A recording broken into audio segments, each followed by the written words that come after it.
check.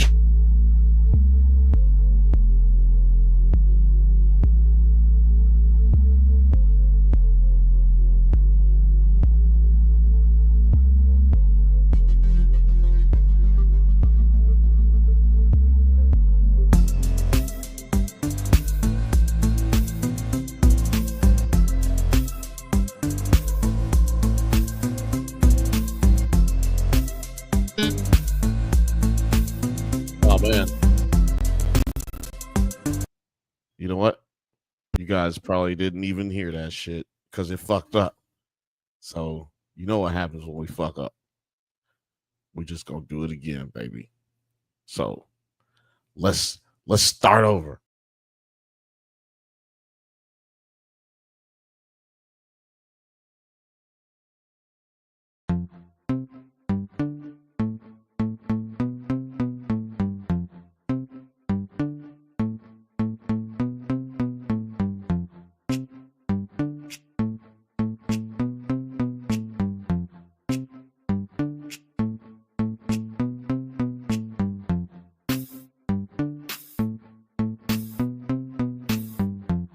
Hey, yo.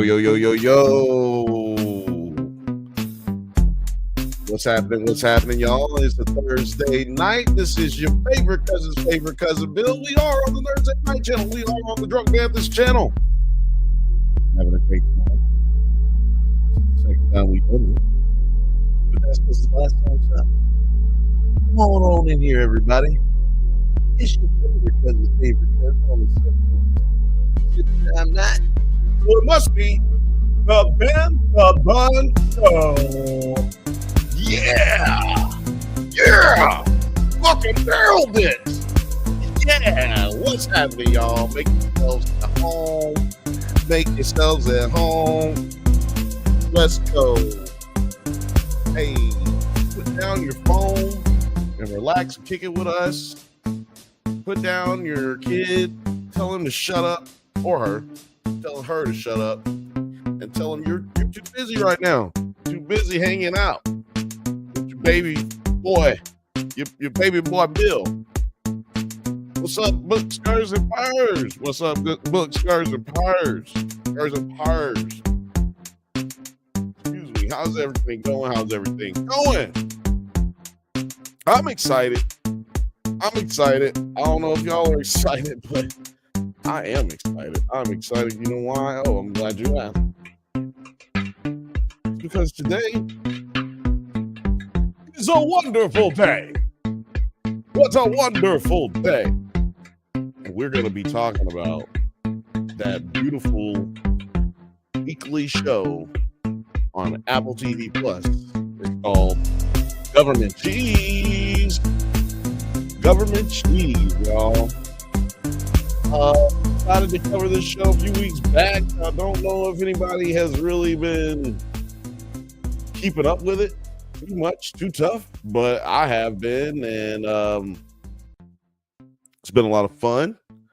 Don't know, but I hope everybody's been enjoying us talking about it here. Whether you have been or not, you've been here. So shout out to y'all. And if you have never been here before, it's your first time kicking it with us. My name's Bill, and this is the Bantha Buzz Show. We just be kicking it here, talking about movies, television, music, entertainment, all of the entertainment out there in the world. Sometimes I get messy, but not really. I'm not really a big fan of doing bullshit kind of conversation, you know? But if you guys are interested in, like, whatever you guys are interested in and you want me to talk about, put it in the chat. Let me know. Put it in the comments or DM us on Instagram. It's drunk_Banthas if you want to get at me, or you can go to Nerds at Night. Anywhere, but anywhere you see my face, you can reach out and let me know, hey, I want you to talk about this, and I will try to do it. Ask everybody in the chat. They'll tell you. Ask Film Age. What up, Film Age? What up, dog? Tell everybody. I mean, not you tell everybody, but y'all contact people like Film Age and ask them Ask people like good books, scars, and purrs, and ask them like, hey, will they cover some shit if you ask them to? Yeah, man, we'll do it right here on the Drunk Bantha channel and on Nerd Tonight. Yeah, like I was saying, government cheese, man. I'm gonna have to. Oh shit, what's this say? Oh man, hold on.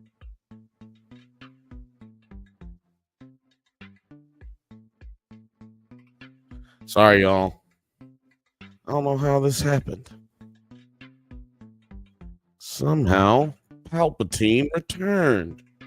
Now I have a slight issue with the stream real quick. Just have to change some stuff. Oh, you know what? I forgot. Shout out to everybody who's watching on Kick. Excuse me. Shout out to everybody who's watching on Kick. You know what I'm saying? Hey, I try books, scars, and pyres. I try books. I'm gonna just go back to calling you gars and pyres like we used to back in the day. Excuse me. What was I about to do? I was about to do something. Hold on. What happened? Oh, yeah. Shout out to everybody from Kick who's watching over on Kick. We got a few of y'all, not many, but hey, we love y'all too. Make sure you kick it with us. Hang out. We're right over there. And if you are on Kick, but you didn't know we were on Kick and you're watching from Twitter or anywhere else, go on over to Kick and kick it with us. You know what I mean? Like it's a little nice mobile app. I haven't really been on there too much, but I went on there earlier today just to check it out and see what everything looked like. And not gonna lie to you, seems like it's already live on my phone. I'm looking at it right now. I can hear it, but I cannot see it. So that's very interesting. I don't know how Kick works, but if somebody does know, hit me up on there. Let me know what's going on.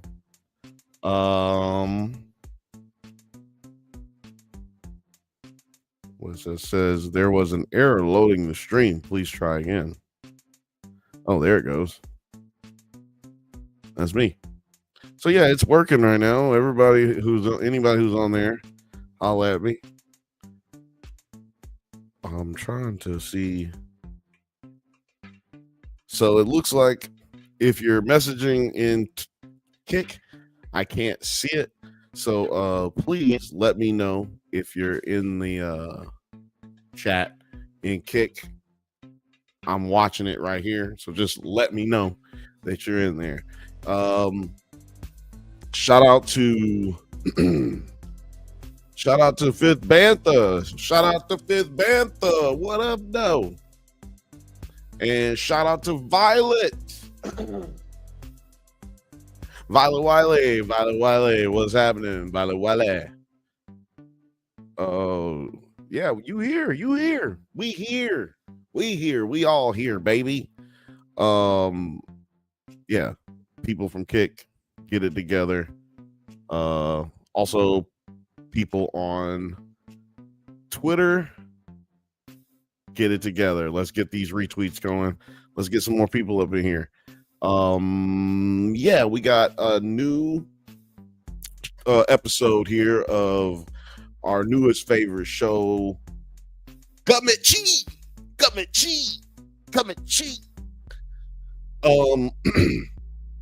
This episode 6, I'm not gonna lie to you, it was probably the best episode, not necessarily my favorite episode, but this is probably the best episode that they've done so far. I mean, basically hands down for me. I feel like is the best episode that's been done on here so far.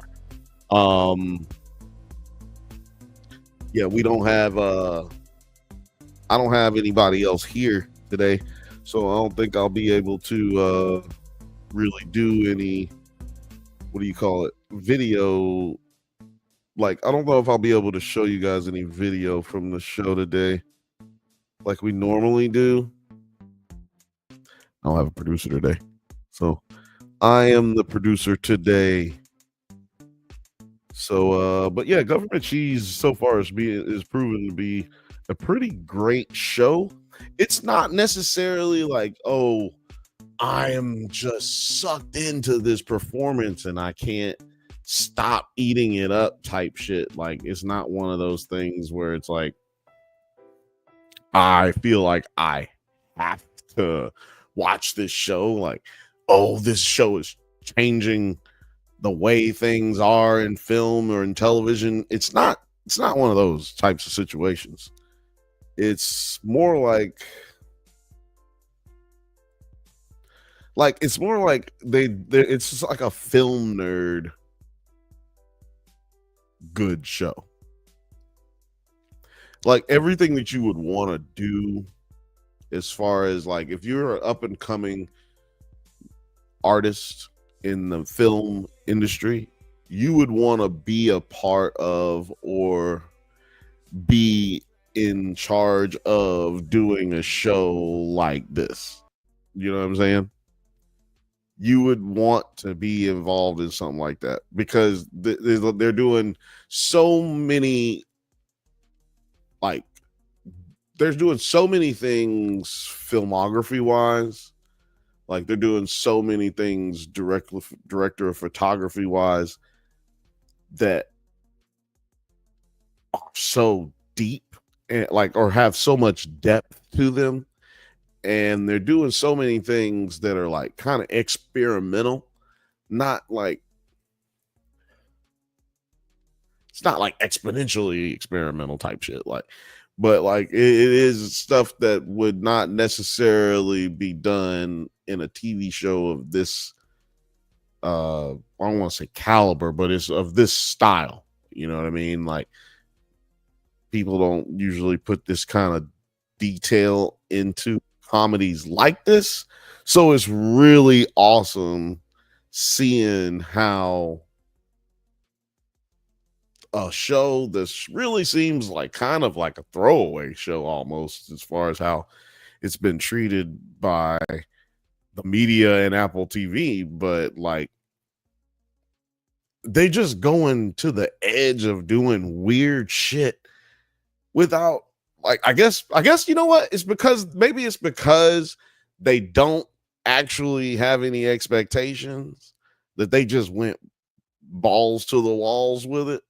But like I said, last episode I didn't really like. I understood it and it made sense within the storyline and it was done nicely and it looked good, but this episode had so much depth to it with foreshadowing and like I said, the director of photography is killing it in this episode.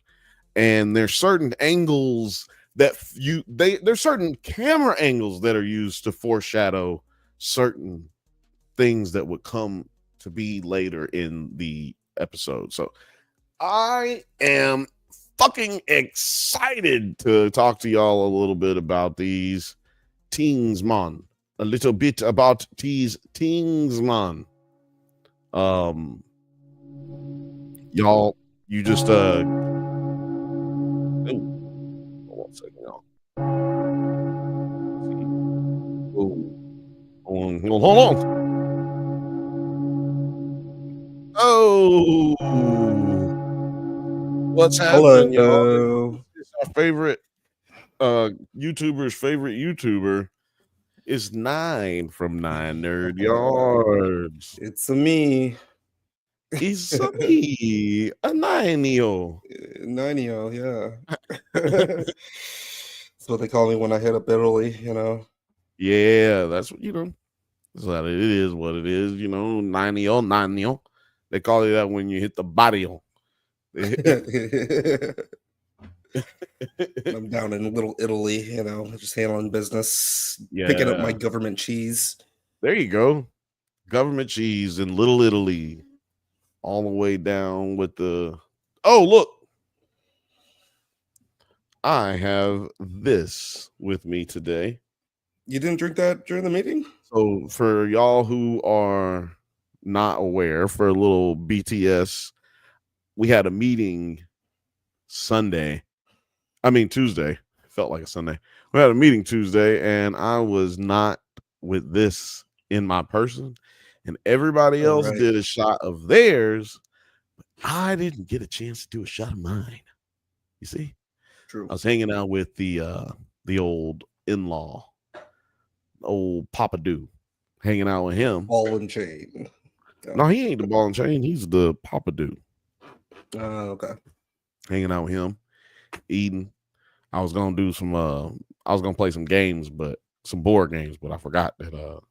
Goddamn, we had to do this, do the meeting. So now tonight, yes, tonight I will be partaking. Nothing nobody else can do about it. God damn it. Excellent. So yeah. What will I do a toast to? Anybody got any ideas in the chat? I'll wait to do my toast.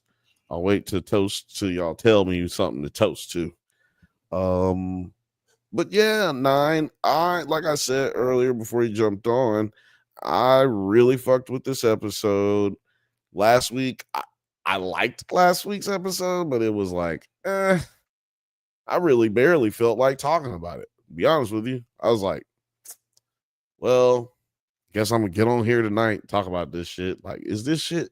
Does anybody even like this shit? Like, am I just doing the most black thing I can think to do right now? Is that all I'm doing? Maybe, but is there something wrong with that? I don't know if there's anything wrong with that. I don't know if it's. I'm not saying anything. Well, this is what I meant by is there anything wrong with it? It's like ain't nobody gonna watch this shit. But yeah, I don't know if anybody's watching this show. To be honest, I don't think anybody's watching our show. Shit, nobody. People like we have. I'll just put it like this: less people watching this, watching us on Thursdays since we stopped doing common side effects. But common side effects, I feel like it's a little bit more of a phenomenon, like an underground thing that had a swell to it that became something that everybody's kind of like, hey, you heard of this? Like, oh shit, I did hear about that. I ain't seen it yet though. Right. Like, but this is like, what you talking about? Mm-hmm. What you talking about? Then we got Fifth Bantha in the chat saying, I watch it because we cover it. It's good though. Yeah. Right.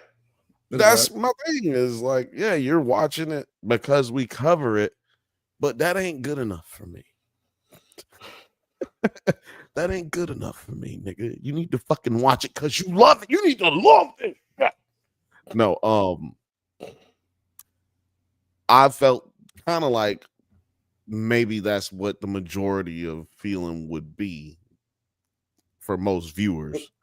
But like, in my opinion, this episode is where it kind of starts separating itself. This is kind of where it goes like, okay, it's not just like a good show, but it's got something to it. It's got some substance. It's got some depth.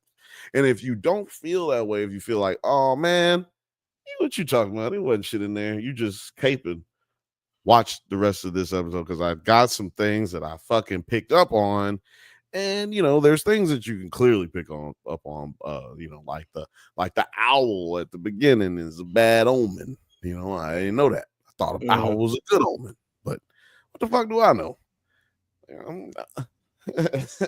Yeah, actually, let me look that up really quick because I was not privy to that fact either. I was like, a bad omen. That's a bad omen. Violet. Where are you watching from? You watching from Nerds at Night? You watching from Drunk Banthas? Are you even still here?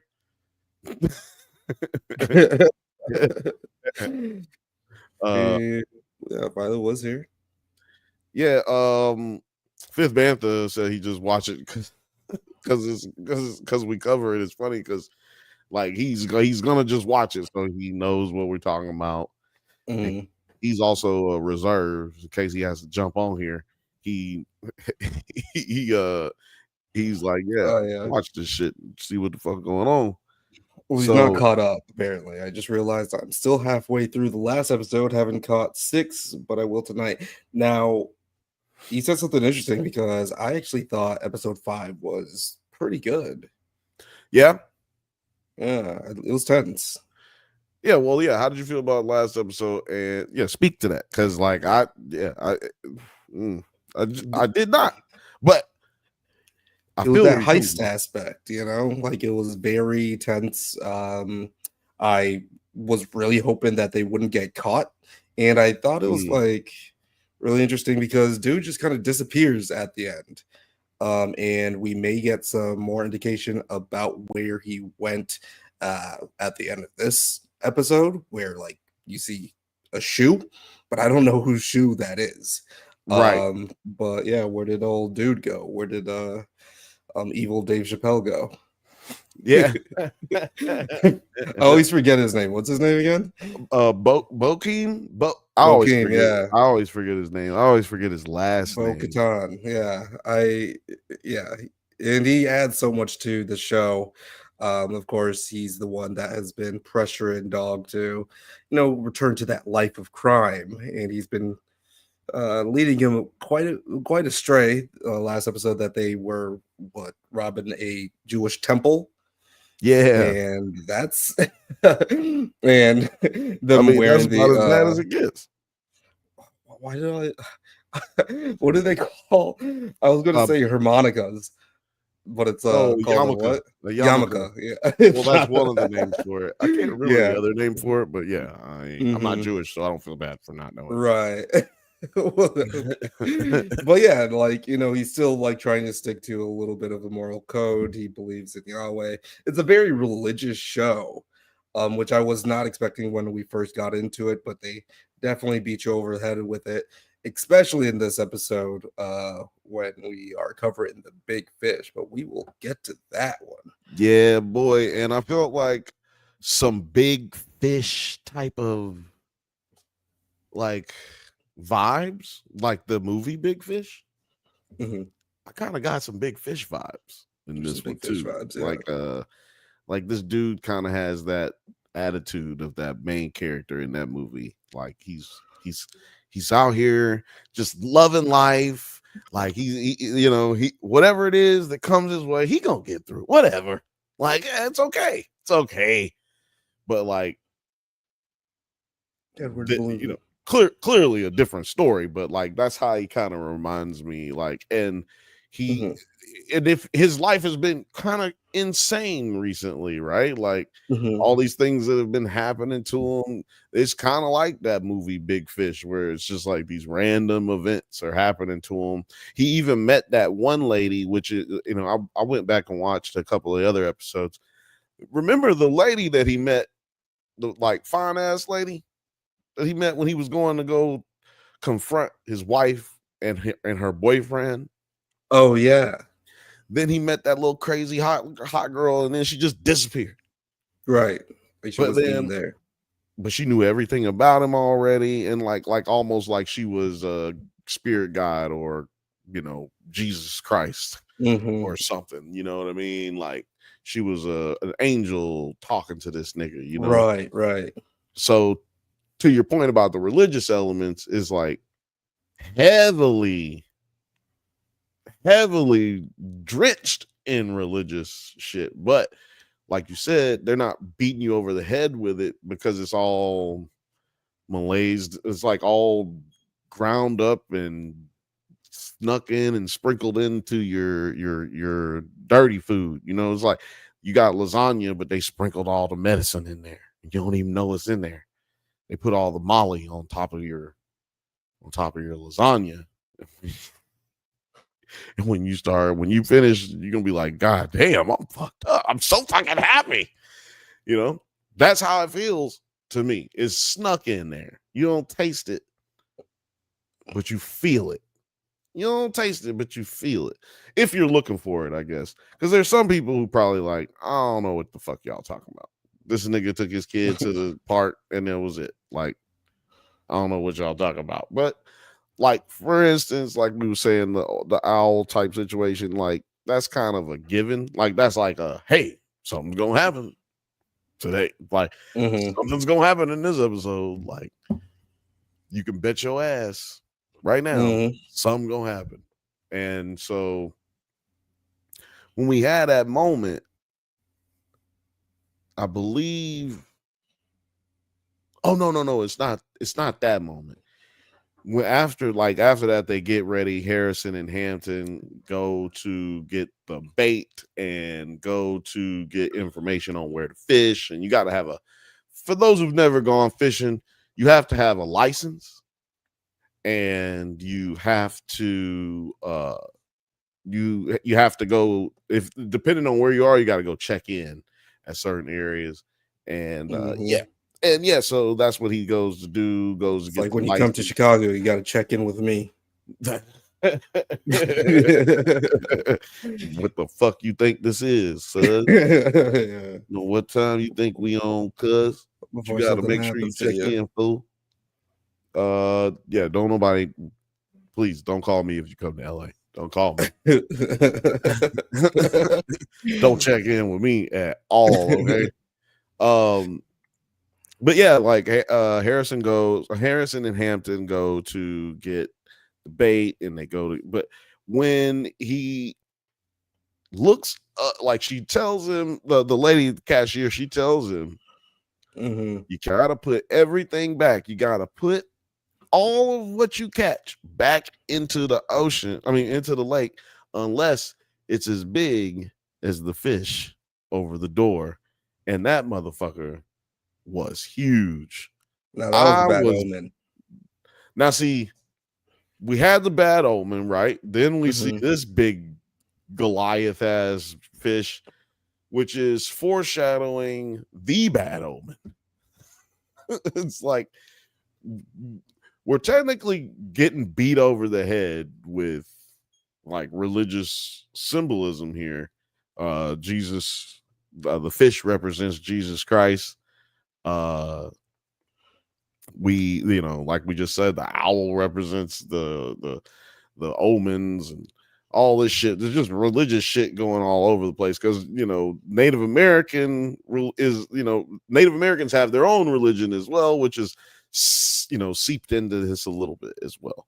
So and I'll speak to another religious aspect of the fish later as we get to it. But yeah, this was crazy. Watching it the second time, I was like, holy shit, they were just toying with us this whole episode, like from the beginning. Like they were just toying with us, right? This scene was interesting to me because I wanted to point this out last week, but I forgot because I was like kind of in a rush to get out of here. But I'm never gonna do that to y'all again.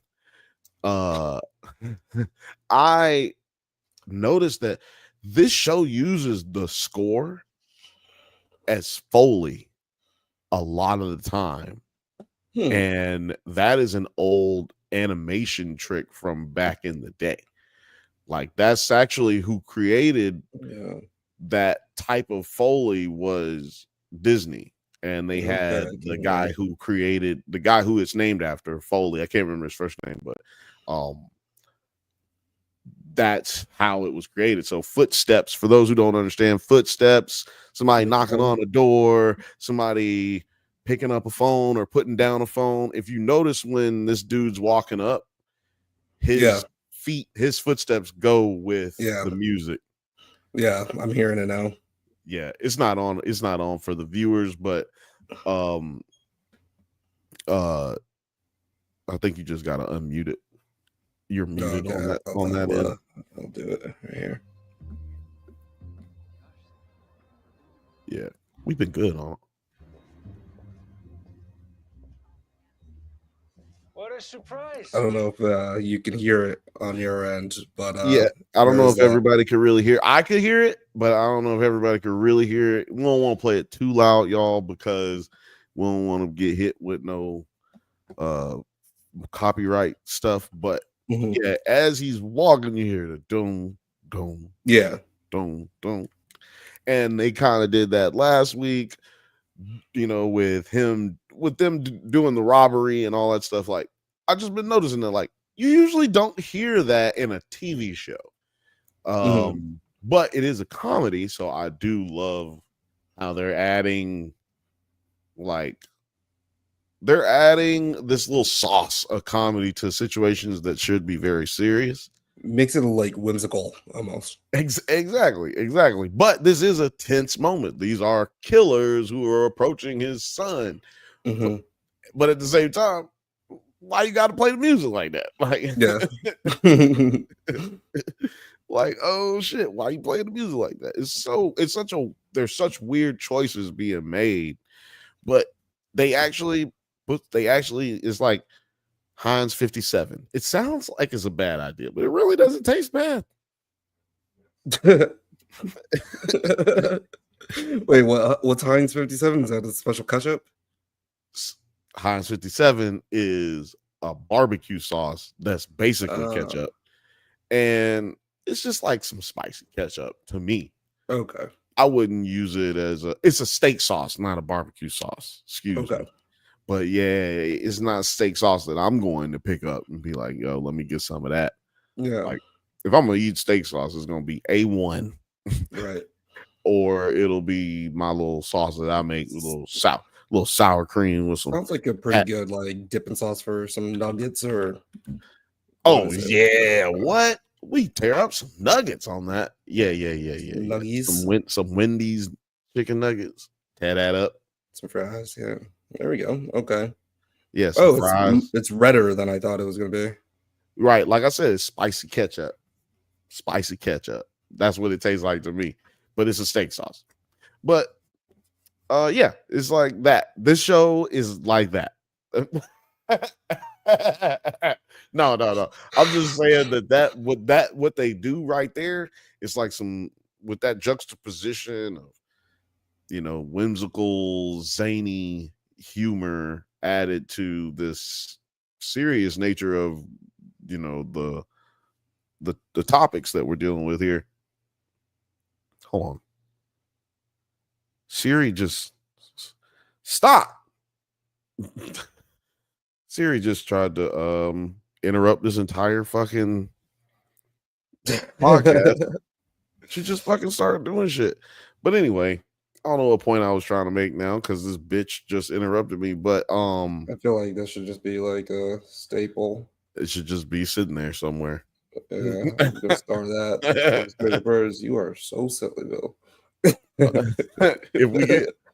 If we ever get a Twitch going, we could add it as one of those little interactive joints. They can just hit it. You can just interrupt me. You're so silly, Bill. I don't think that's her voice, but no, I mean, yeah, that can hit. I'd have to do the voice. I'd have to pre-record the voice. So my voice. You're so silly, Bill.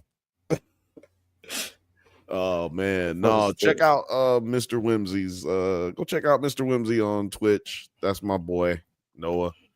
He's on there. He's got so many. I am going to go out on a limb and say he has the best Twitch channel on Twitch. Fucking fight me over it. Of all time. Of all time. Of all time. Of all time. Of all time. Because anyone who's not on there anymore is not on there because they was lying and bullshitting and fucking leading people on, right? Scamming niggas and shit. No, they not on there because they was fucking garbage and they wasn't really about that life. But yo, check out Noah, Mr. Whimsy. That don't sound that Mr. hard. Whimsy. Check in. Right. Check in with Mr. Whimsy, bitch. It's Twitch all day in this motherfucker. Oh, hi, Talking Turd. Talking Turd. Thanks for checking in with us. Talking Turd. Talking Turd says, Banthas and nerds, good bloody evening. Oh, yeah, it's only one Bantha. Hey, is that, I didn't realize that Talking Turd was, membered up. Yeah, no, Talking Turd is membered up. I gave everybody a shout out in the members the other day. We just, everybody just re-up, man. Appreciate everybody who has done so. Really fuck with ya. You know what I'm saying? And it's a beautiful thing to realize how many people fuck with you. And it is really humbling You know what I'm saying? And also, I mean, some of y'all might have just forgot to just turn off your subscription, but that's cool too. I'm like, I fuck with that too. I'm glad that I am at least not bad enough for you to go cancel it. You know what I'm saying? But I do appreciate y'all who come and fuck with us for real, for real. For those who can't, do the members or don't want to, or it's too expensive. It is 99 cents a month. That is too expensive for some people. I understand. But what you can do is you can just like, subscribe, comment. If you don't subscribe, I feel like you should have to comment.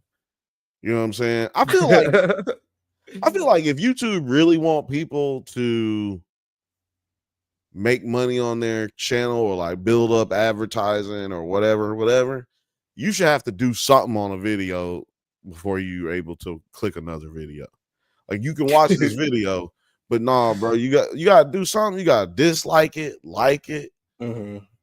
You know what I'm saying? Something before you can watch this next one. I don't give a fuck, nigga. No, you can't watch it. The thing is, I don't know if YouTube is trying to let us make money lately. Well, it makes them make money, but Yeah. no, I'll tell you. Hold on, man. Listen, pause the show real quick. Pause government cheese, because I have heard of a few accounts of YouTube taking members only videos, and so let's just say for some of our members videos, we don't have them monetized, right? Because we feel like a bunch of ads on a video that you're already paying 99 cents a month for, hey, why put the ad in there? Plus we getting more from y'all than we getting from YouTube anyway. So we giving it up to y'all, right? Well, there's been instances, and I've checked, and it hasn't happened.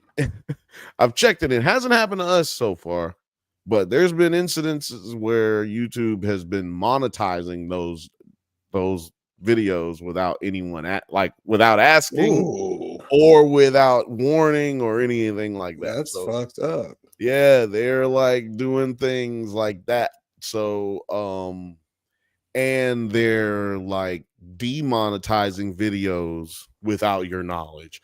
That did happen to us. That happened on Nerds at Night, and that happened on the Drunk Bantha channel. I caught it and was able to, I said something to one of our people about it, and I was just like, damn, what is going on? Do you think that was an accident? Glitch, blah, blah, blah. Nah, man. YouTube is cutting that, is tying that belt off, ever since like March. They've been making sure that they get less of this shit out, because you want to put out less checks, right? Like to your point when you were just saying that, like, yo, do they really want us to make money? They don't want us to make money necessarily, but they want them to make money, and for them to make money, we got to make money to a certain degree, right? All I know is that my last few videos, like basically every video that I've dropped this year, has been either put in content jail or completely just like it's not demonetized, but it's like limited. It's basically limited ads. Yeah, limited ads. Yeah. And I don't know why. I'm not sure why. It's not the same giving content, any people. reasons. Yeah, not giving any reasons. And there are things that definitely when it happens, you understand. You're like, oh yeah, well, I tried to play you out. Yeah, I tried to play you out, YouTube. I pushed it to the limits on this one, and I understand, and I know exactly where I did push it to the limits. But these, man, some of these videos, I'm like, okay, I'm making all these cuts, making all these things, and it's been tough, y'all. It's been tough. And they'll do this thing where they'll demonetize a live after it's been up for a day, and then you have to combat it, and you have to contest it. Then you contest it, but they don't do anything about it for 30 business days. And then then if there's no action taken on 30 business days, then you automatically win it. But I'm only contesting them. I'm not contesting a person. So that means that they're just deciding they're just giving me that bullshit block for 30 days to make sure that nothing happens with that shit. And y'all, just so y'all understand, we're not complaining about. I am.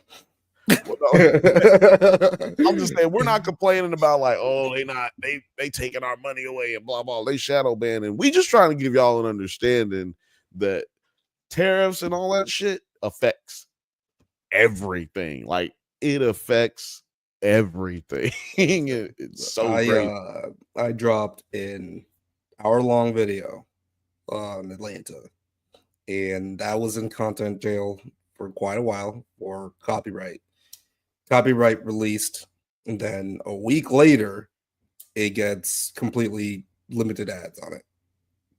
A week later. That's an hour-long video. And it was already uploaded before. Like you didn't upload it and then set it to public. It didn't just go up and everybody can see it. That's weird. That's weird. I've had 2 channels terminated. Damn. God damn. That's wild. Yeah, you mentioned that. That's wild though. You must have been. What was you doing? You showing your booty cheeks on there? What was you doing? It was talking shit. Not talking turd. Talking turd was talking turd, fool. What up, John? John Galt. John Galt says, damn, bro, 3 watching. Should be 50 people in here. Salute. What up, dog? Shout out to you. He must be on. To be fair, we have 17 watching across all platforms. But yeah, you're right, dog. No, fuck that. You're right. 3 watching. That's bullshit. I bet you there's only 2 likes. Where's the 3rd like? Actually, I don't know how many but yeah, shout out to you, John. Shout out to you, dog. You know what time it is. Talking turd. Oh, John, go over to Nerds at Night on Nerds at Night or Drunk Banthas on Instagram if you want a shirt. I'll send you a t-shirt. But yeah, go over there and holler at us. What was I looking at? Oh yeah. Talking Turd said conspiracies, government cover-ups. That's what he was talking about on his YouTube channel. Yeah, that'll get you cut off quick, boy. You dangerous. You know, the only reason Alex Jones is a lifer on YouTube is because he was on there before you could make money on YouTube. Like a lot of your favorite YouTubers, y'all, they was doing it before YouTube cut a check. Like, so therefore, you know, they need you. They're like, you know, too big to fail, if you will. Like YouTube needs them to exist, you know. John said, thank you. Just hit the button. Salute. Well, that's check-in right there. Fuck with you. That's a check-in of all check-ins right there. Film Age says, everyone tweet out the link. Now let's get eyes jump on tweets. Everyone tweet out the link now. Let's get eyes jump on tweets and leave the link in the comments. Yeah, man, go on in there. And what just happened? Hold on a second. For some reason, this is not charging.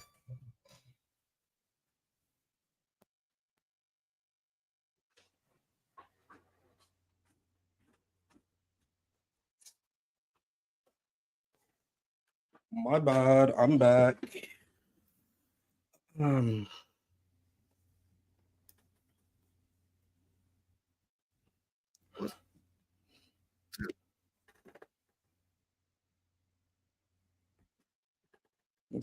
all right? See what YouTube's doing to us? See how the man is getting at us? They're throttling the internet. They're throttling the landlines. Call your congressman, call your senator. Let them know. Let them know that we're being fucked over right here. But we should probably eventually get back to government cheese, especially with Bill having these technical difficulties. Now I did want to like cover a little bit about this kid here because what is interesting is that we have like these two ideologies, idol ideologies that are going on with like father and son. And what you would notice here is that the father is actually like more so like typical Protestant religious type. So he's always referencing the Bible, and he loves to preach as much as he can for his full understanding of the Bible. And that's something that he learned when he was doing time in prison. And now his son, on the other hand, has actually had his own little religious experience where he is more spiritually inclined with what you may call like Native American beliefs. So he keeps the feather on his right hip. You may even notice that his hat actually has the patterns that you would be more recognized with Native Americans. And he actually respects his father's friend that he did time with more than his father. And he says it plainly, like, I respect him a lot more. And I don't think this kid realizes that the person that he does respect, the man that he does respect, actually died in prison in the first episode due to his father's doing. It's pretty fucked up. Let's see here. Let's see here. Yeah, and these are the patterns that I'm talking about right now. Yo, let's see. You back? Am I back? Sounds like you're back. Am I back? I feel like I'm back. Like you are back. So it's weird. This computer is like not charging for some reason. Like it's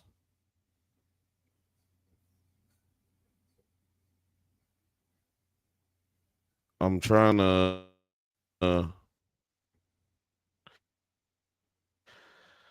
trying to get it set up, and but or back. Trying to get it back.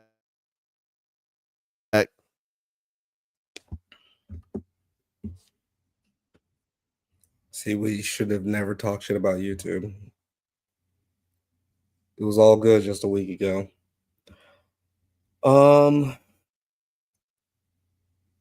You spoke bad about the Lord and Master YouTube. They are glitching you. Yeah, for sure. Talking to, and I'm gonna be honest with you. I'm like kind of out of it tonight, so I'm not really. I was really hoping that Bill was going to carry this, and I was going to be more of a passenger on this ride with y'all. Jinx, you owe me a Coke for sure. How much does a Coke cost? How much does a Coke cost in your area?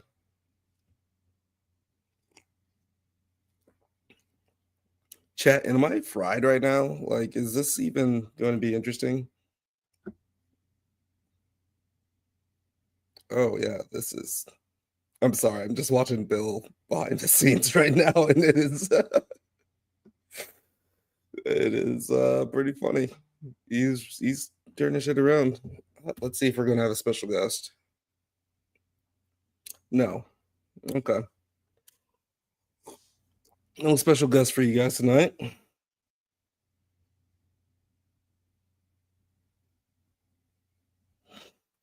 And there's going to be a lot of dead air while actually let me talk about something else right now just because I don't feel like talking about the show while Bill is gone. Have you guys Are you guys privy to Kanye West's next project and the snippets that he has released? I probably shouldn't be talking about this either because it's going to be getting me demonetized. But it's one of the most, it's the craziest shit I have ever heard and seen. And I really hate the world that we're in right now. Not gonna lie. Everything just seems wrong. Kanye West is going crazy. I can't even like say the name of the song that he just released, but it's Heil Adolf. Okay, yes, Adolf. Adolf is really going nuts, and when you think about it,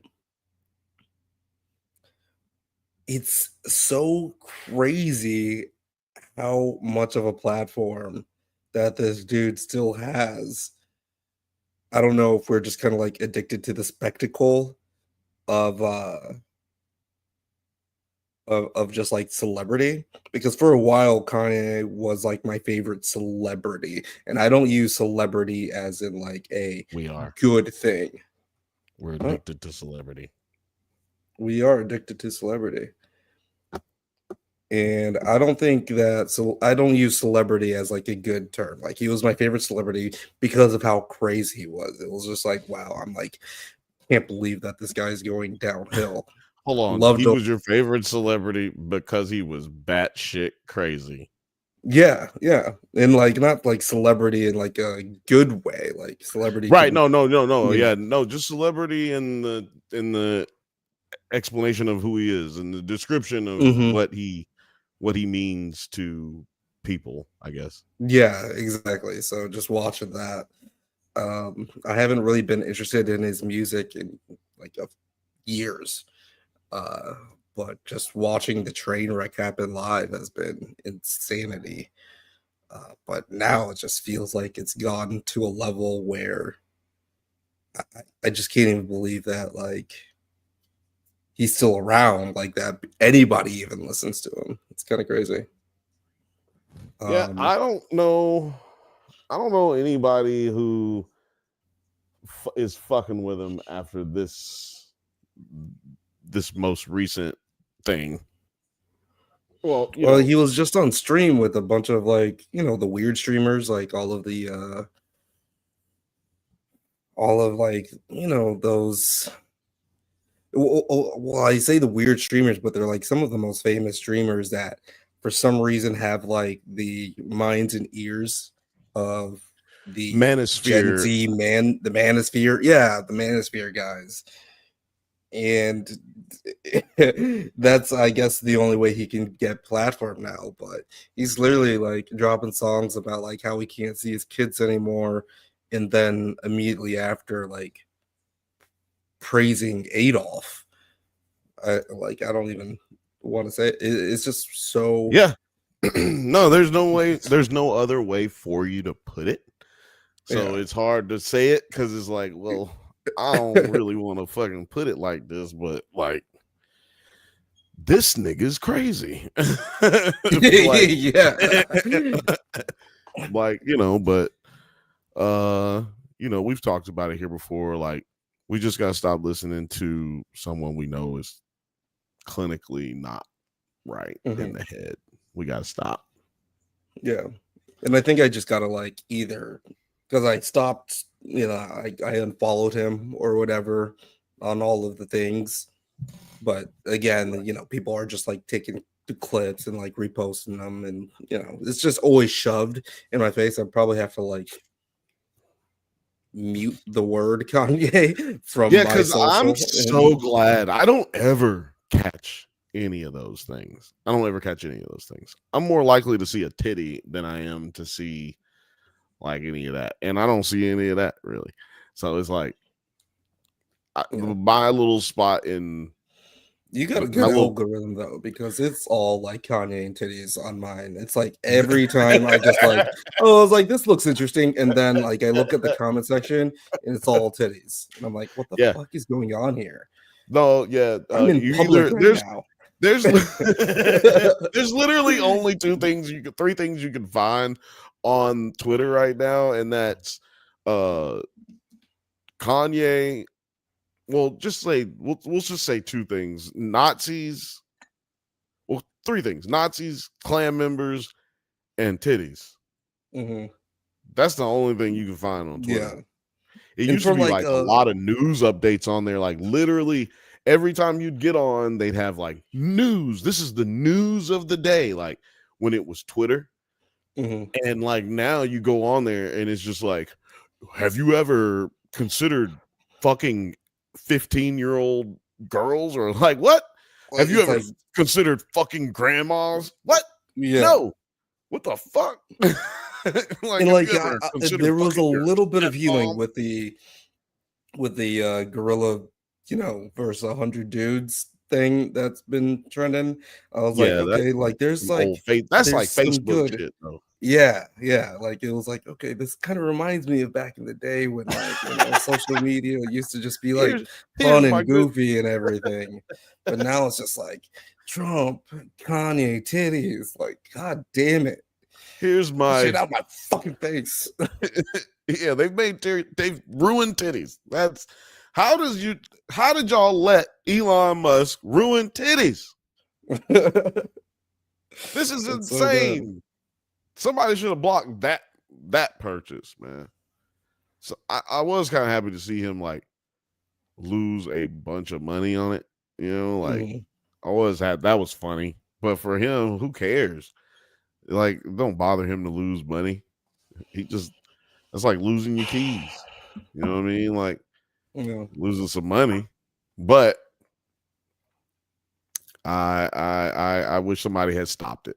I would trade in that feeling. I would trade in that feeling for him just not motherfucking being able to do the deal. I would trade in Right. that feeling. 100% would trade in that feeling. If you're on Twitter, make sure you retweet, baby. Make sure y'all retweeting over there. Yeah, I fell out earlier because it kicked me out of what I was doing because my fucking battery started dying on this computer. For some reason, it didn't stay charged through the show. I don't know why. It was hooked up. Here? But I figured that out. So now it's up to me. It's on me now. It's all on me. That's what happens when we have issues recently, y'all. So I apologize. But yeah, you was talking about Harrison's spiritual journey Yeah. previously, and you was talking about, if I'm not mistaken, were you talking about Rudy? Yeah, Rudy. Right. So yeah, we find out basically Harrison has a deep connection to what Rudy was. Well, Rudy's religion and his people and his background as a Native American, for those who don't know. Which is interesting to me that Hampton never really picked that up.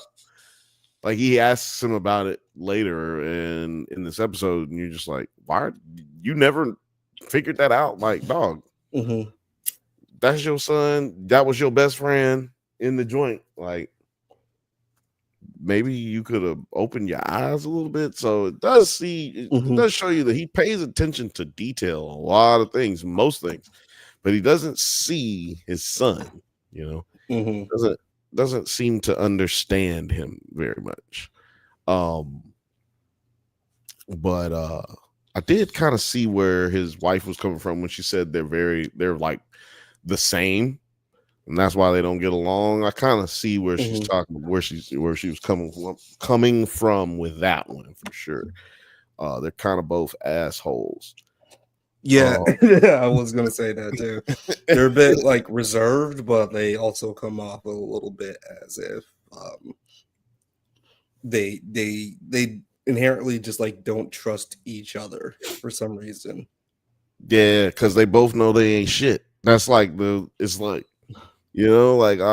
worried about this nigga well, I'm worried about this nigga too. But it's really because y'all both worried about each other because both of y'all ain't worth shit. So,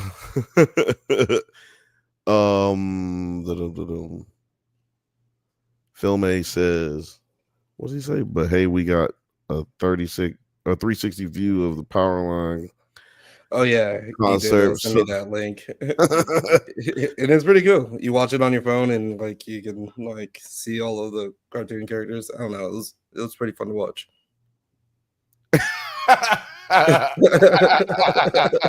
Again, some Facebook shit.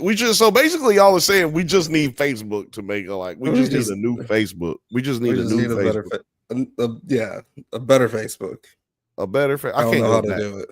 We need a new one because I can't go back. I'm not going back to Facebook either. Me and Zucky, we got into an argument. We don't fuck with each other anymore. Yeah, I'm actually banned. No bullshit. I'm banned from Facebook. And I wasn't even on Facebook. Man, I wasn't even on that bitch for like 6-7 years. Tried to get on their Facebook Marketplace, and somebody sent me something on Facebook Marketplace. I'm banned. Can't get on. What the fuck is that? It's not Meta either. It's Facebook. I got an Instagram. Oh, don't tell them. Don't tell them. Yeah, right. How are you banned on Facebook and Reddit? The Reddit one really surprises me. That's the one that Reddit can suck my dick anyway. I was like so mad that I couldn't even fucking figure out how to use the shit. Then they banned me? What? Bitch, I've only made like 2 posts. And I've made a post of this shit. Like I made a post of a video related to what the fuck they were talking about in the chat. I think it was Game of Thrones. It was House of the Dragon we was covering. Yeah. Like, stupid bitch. They're like, get the shit out of here. So like, I guess all of them blocked me and banned me or some shit. And then Reddit itself said, no, you can't. Nah, bro. You can't do nothing. See, this is why y'all gotta help us, man. This is why y'all gotta help me. Look at me. I'm struggling here. And it's not of any fault of my own. I'm just too real for the people. You know, they don't want y'all to get this. So you gotta like it. You gotta like it and you gotta subscribe. Excuse me. I might be a little off with my speech today because I bit the fuck out of my tongue in my sleep. Anybody ever done that? Anybody ever bit your tongue in your sleep? I bit the and on Easter, I damn near bit straight through my tongue on this side. Like it literally, it still is a little sore on that side. And that's from Easter. I'm talking about that's from Easter. Bite your tongue. Talking to her said, remember the days of Farmville and Pokes? You know, I had that Mafia game. Oh my god, the Mafia. The Mafia game. Yo, that killed it for me. I was like, yo, son, this ain't Facebook no more. It's a video game, guys. Yeah. Like, come on, that's because MySpace was still on at that time. Like when they first started the Farmville shit and the Mafia, because you could do Mafia on MySpace too.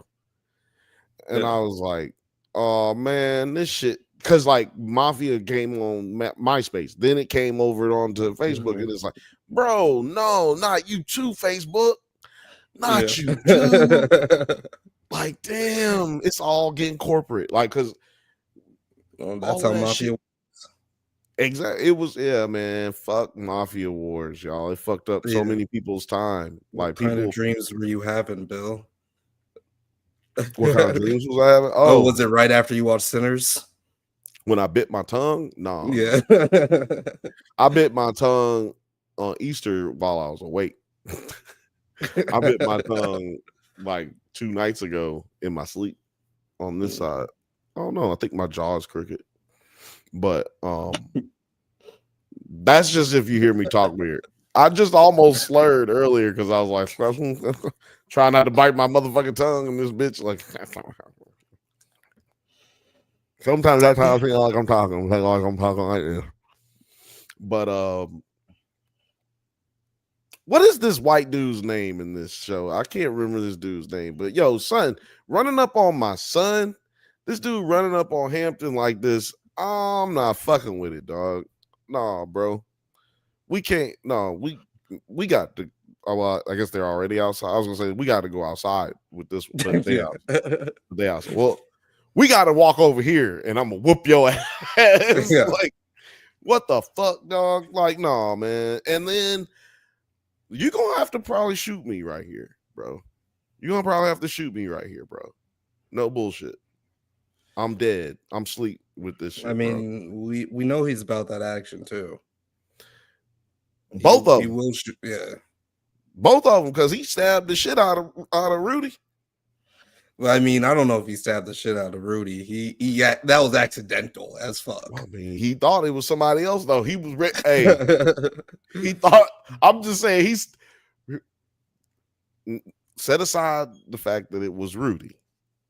He turned around ready to be about that action, boss. You know, he turned around and somebody was about to get it. I don't know who it is finna get it, but they getting it, and I'm getting up out of here. Jared said, "It's a mad world out here." The dreams in which I'm dying are the very best I had. Well, goddamn. It's a mad world. The dream in which I'm dying is the best I ever. Man, wow. Dude. You ever play Gears of War? Yeah, bro. Come on, bro. What are we talking about, bro? What are we talking about, bro?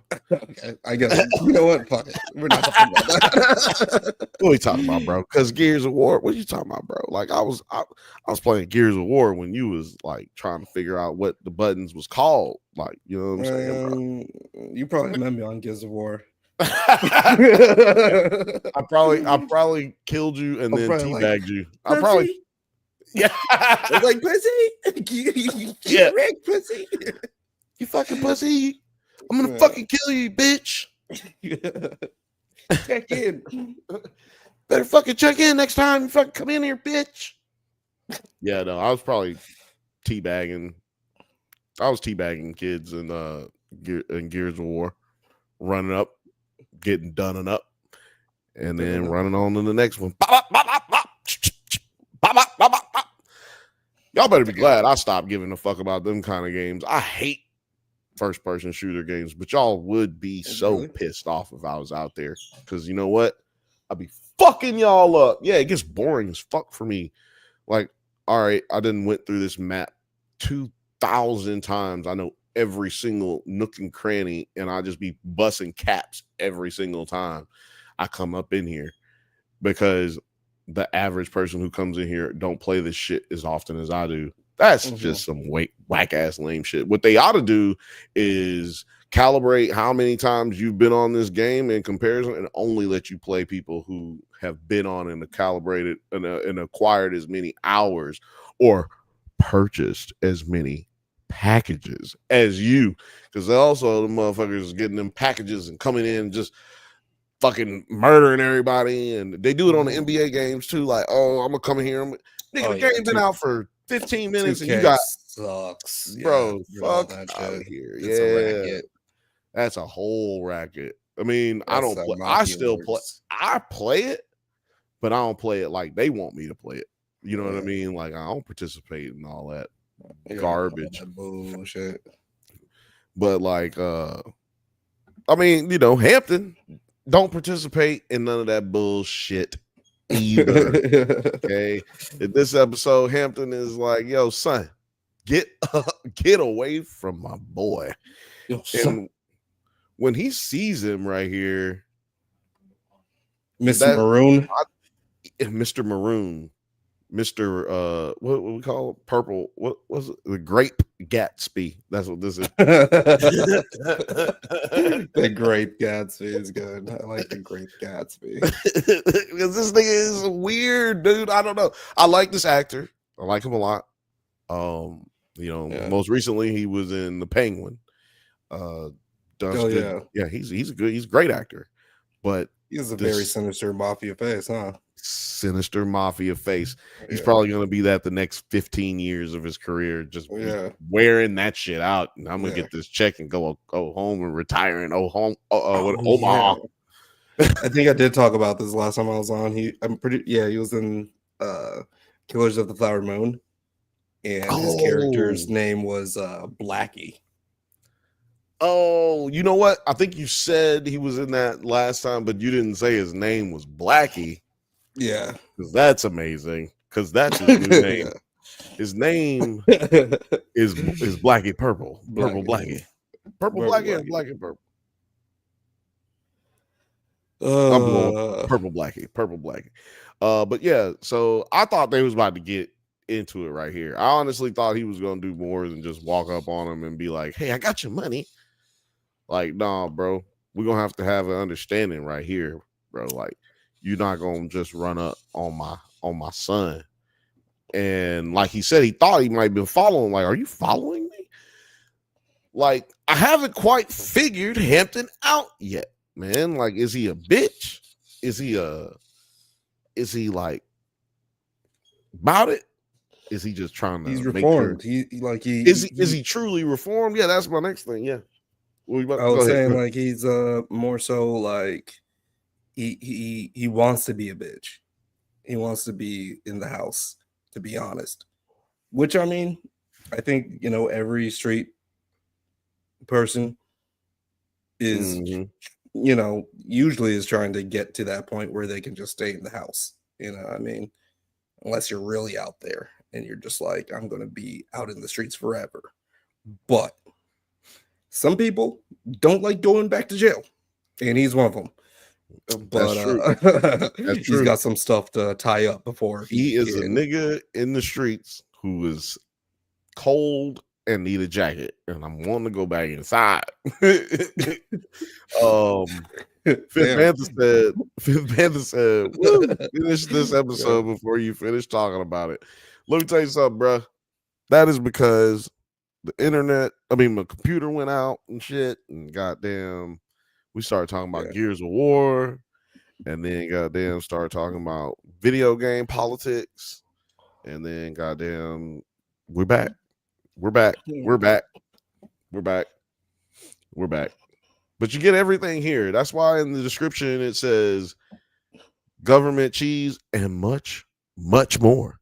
Because I don't know what I'm gonna talk about on this mug sometimes, man. I'm just realizing this lady just I guess I've been paused on this. Yeah, I was gonna say, is that a lady leg or a dude leg? They're just laid out. And who does that on tables? Those are like picnic tables. Yeah. I don't know. Anyway, yeah, clearly they go through this little back and forth of this, beat to beat. You owe me money. I don't want the money. It's like, you owe me money. I got your money. I don't even really want the money. What? I want the drill. I want the drill. Matter of fact, go get the fucking drill right now. Nah, you know what? Yo, bad freeze job, right? Like what? Like, yo, that frame by frame, man. This is him in 40 years, 25 years from now. I see him in something else 25 years from now. This is what he's gonna look like. The De Niro face. Yeah, he's practicing his De Niro face. This is what he's gonna look like right here. Yeah. I don't know. You'll do that for me? Like, look, he's should have stayed in food and beverage. Well, it's right here, since he's making this weird face. It's right here that I realized or remembered this motherfucker's the one that killed. He's basically the reason Rudy's dead. He started the riot. He started the riot that got Rudy killed. Is that true? Yeah. Right. This motherfucker did. And it's like, yo, wait a minute, bro. You're doing some psychopathic shit. It's one thing to be like, I'm gonna try to run down on this nigga and squeeze him out of his money and his drill. Like that's Okay, that's regular gangster shit. But now you're bordering like psychopath, serial killer type shit, where now you gotta, so you just want to kill me. So because you wanted the money or the drill. I'm gonna give you the money because I owe you the money. That's standing on business. You should stand on business because I owe you money. You got me out of prison so I'm gonna give you this money. You go on about your business, blah blah. But now, you want to put on the. So now it ain't even about the money. It's about just the drill. I can respect you if you say, yeah, I'm gonna get the money, but I'm also need that drill. Okay, so now we on some different type of time. Okay, you know what I'm saying? Now we on different type of time. I can fuck with that, but you gonna tell me you don't want the money, you just want the drill. All right, bro. Either way, I'm gonna have to kill you. I don't accept. It's like, but this is the money. Like, and he actually needs to just go to those people, to all of his people, and be like, "Hey, I got the money. Here you go." He said he doesn't accept, but listen, I feel like you guys would, because this is what you want, right? I don't know what other shit he's talking about. He's talking about drilling something. I have no idea. But here's the money. Leave me alone. Here's the money. Y'all can take it. I ain't gonna lie. I'm gonna tell you this. I'm gonna say it to y'all face right now. And just adjust your TV set or your motherfucking phone, switch it up, turn that bitch up and listen. Actually, yeah. What do you guys typically watch on? I'm fucking calling the goddamn police, nigga.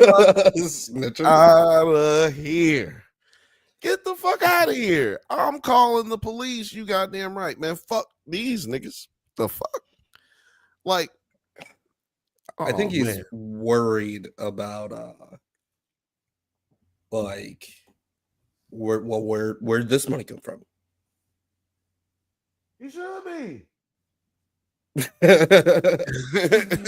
That's why you need to call the police. Like, no, I'm talking about like outside of all of this shit. The only reason he went to rob the temple with Bohem, right, is the money. He's getting pressed. Yeah, right. Like, man, fuck all this. Hold on, man. I've been out how long? Couple of days. This nigga done already ran down on me. Fuck that. I'm going to the parole officer. Then I'm going to take him with me to go turn up at the motherfucking police station, and we going to talk about it. Yep, sir. Let me show you. I got this drill. Look at this. See, now they want to steal the motherfucker from me, and you know why? Because he. I ain't want to tell you this, but he started a riot. He started. Yep, it's crazy. He started. Oh yeah, he's escaped, isn't he? I don't see. That's the thing. That's what I'm saying. We never even saw him actually get processed out. Yeah, I think he might have escaped. So, like, nigga, I'm going to see about it. Fuck that. Hell no. I don't give a fuck how many brothers this nigga got. Which also, we get we get a visit from them this episode. We get to see all the brothers again. Hold on. Why? Before then, okay, yeah, run me down. Talk about this guy right here. Oh yeah, we gotta talk about this Fisher of Men right here. Fisher of Men, the men of. Because I was like, how the fuck did he even like? He just like, what was going on here? So these shots are so amazing to me. Yeah, him catching him in the net. One, the fisherman with the net is very religious connotations there as well. He spots the money. He spots the money. Well, let's just start. Let me start with the shots first. The director of photography, in my opinion, in their bag in this one, because we establish that this guy's out there fishing with this net, and then we get a separate shot of just Hampton coming down the hill. Yeah. And then we get another shot of just him throwing it back, and then it just catches him. Like we get a separate shot. They're never really in the same shot until they start fighting. Uh-huh. And Right, yeah. that shit was interesting to me because it puts a lot more comedy to it. You know what I mean? It's like we were in each one of their separate perspectives of what was taking place. Right. And which it's only funny if you're looking at it in that way, because looking at it just it all happening is less funny as opposed to being like, oh, this is what he's thinking, and then this is what he's thinking, and then this happens, and this because when they end up colliding and they're actually in the same shot, that's when it kind of gets resolved until he finds that money. That money. And starts, well, not that he finds it, but when he starts counting that money, then Hampton realizes he done took it, and he's like, "Oh shit! Hey, don't make me whoop your ass." But I'm gonna get to that comment in just a second, Morgan. But like I was saying, the other symbolism is the fisherman with the net. Jesus, caught like a bunch of fucking fish. When I'm not going through no Bible lesson for y'all, you know what I'm saying, in this bitch, but Jesus caught a bunch of fish where others could not. He came up there and bust a bunch of fish up out of there, walked on water and all kind of shit, right? But so you got this guy out there who looks homeless and ratty and whatever, and he's just out here fishing, living off the land or whatever. He's mad actually because he's like, y'all keep taking fish, y'all keep taking the shit that don't belong to you. You know what I'm saying? Nigga, like literally right when he takes his wad of cash, he says, "Stop taking things that are not yours." I'm like, hold on a second. This a hotep ass nigga. You can tell he a hotep nigga because that's what hotep niggas do. Tell you not to date white women and while they're married to a white woman. It's crazy. Dr. Umar. Dr. Umar is there's no way. Matter of fact, hey, I don't have it right now, but I will raise it. $1 million goes to whoever could get me a picture of Dr. Umar, not naked, but just caught up with a snow bunny. That's all I want to say. $1 million to the first nigga who can give me some evidence, some real evidence of Dr. Umar doing something ratchet with a snow bunny. I just need that information. We'll make it anyway. Yeah. Oh my God, dog. Don't say that. We will make $1 billion. If we can find out, nigga, we will make $1 billion. Okay. We can start our own world star. How's World Star doing lately these days? Are they doing all right? They're not doing really well, but no publication is technically so. Only publications that are doing well these days are publications like 9 Nerd Yards, Nerds at Night, the Drunk Bantha channel. Yeah. Good writing. AI can make that happen, and I want my million. Yeah, we definitely make it happen with AI.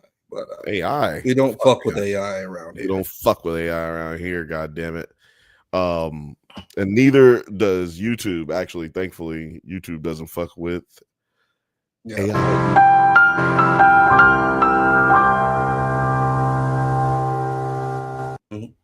Yeah. The fifth Bantha also said that.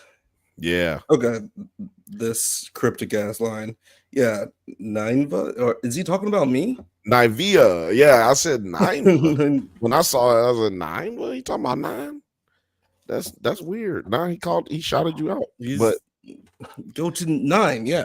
Go to 9. Go to 9. Go to 9 and 9 Nerd Tell Yards. 9 did it. Yeah, go to 9 Nerd Yards and hit like and subscribe. You know what I'm saying? That's what it said. No, I looked this up actually for you guys because that's what I do. You know what I'm talking about? I'm out here doing it for y'all. Let me see here. Isn't this weird? That fucking computer just started back charging just fine. I don't know what's up with this fucking shit, but I got it right here. Hold on, y'all. Hold on now. See, Nivea was the last capital of the Neo-Assyrian Empire and is located in modern-day Mosul, Iraq. It was a significant ancient city known for its role in the Assyrian Empire and its biblical connections. Hold on, because So there we go. did he? Okay. I was just gonna read one more thing. It said the city became the capital of Assyrian Empire in the 8th century BC under Not this way. Sennacherib and remained so until its destruction in 16. I mean, anyway, yeah. Which is weird. Now, where does he say? Not this way. What now? Let's play a bit of it for them real quick. Where he says that here. Let's see here. Let me cue it up real quick. Right section. Right here. Yeah, because this is interesting. More religion. Problem is that when I raise the volume for y'all.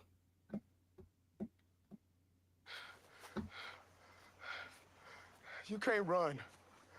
Go to Nineveh. Nineveh. What? Go to Nineveh. Not this way. That way. Interesting. And then I'm looking up. I try to look up a map of look up Nineveh on a map. Not coming up. But it is because it existed 3,000 years ago, 4,000 years ago, maybe. Okay, so Nineveh was the last capital of the Neo-Assyrian Empire. That's exactly what you just said. Pictures. I mean, it looks beautiful. Oh, you saw some pictures? I got some pictures. Pull it up here. Let me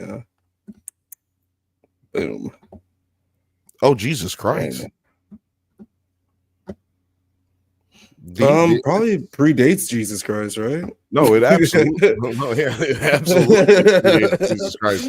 They're like, Jesus who? Yo, it's crazy. I don't know Jesus. If you look like Jesus, by the time Jesus Christ's time, like that time period, like, dude, there was like nothing cool. All this stuff, all the cool shit had already been built and went away. Yeah, like all this beautiful ass shit. Pyramids. Exactly. Like most of the shit that we look at today was built before Jesus. That's crazy. Jesus walking around looking at the same relics that we're looking at. You want him to get caught up like Shannon Sharp. So I think she may be a little bit behind, but I bet she does know something about this. About Nineveh. Who to get caught up like Shannon Sharp? The Umar. Oh. Yes, I do. I don't want, first of all, I don't wish none of that on nobody, for real though. Like, man, woo, Shannon. He fucked up so bad. If ain't nobody tell you, boy, I told you. See, I told you now. I said, hey. Now, one thing my mama told me, my grandmama used to tell me all the time. She used to say, hey, you can jump from lily pad to lily pad, but you're always going to get wet. That's what she used to tell me. Now, if there's one thing that Mary Porter has told her son, let me just tell you something right now. If there's anything ever that one Mary Porter has ever told her sons, and that was, don't take no shit from no pigs, no mud.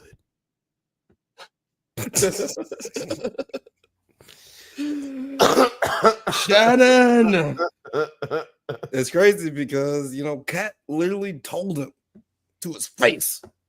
Oh, y'all tripping. That's just so Yeah, that just so happened to be coincidence. But the one who really told him to his face was Monique. Monique. Monique told him, Yeah. look, you better put them white bitches somewhere in a bag and send their ass to China somewhere.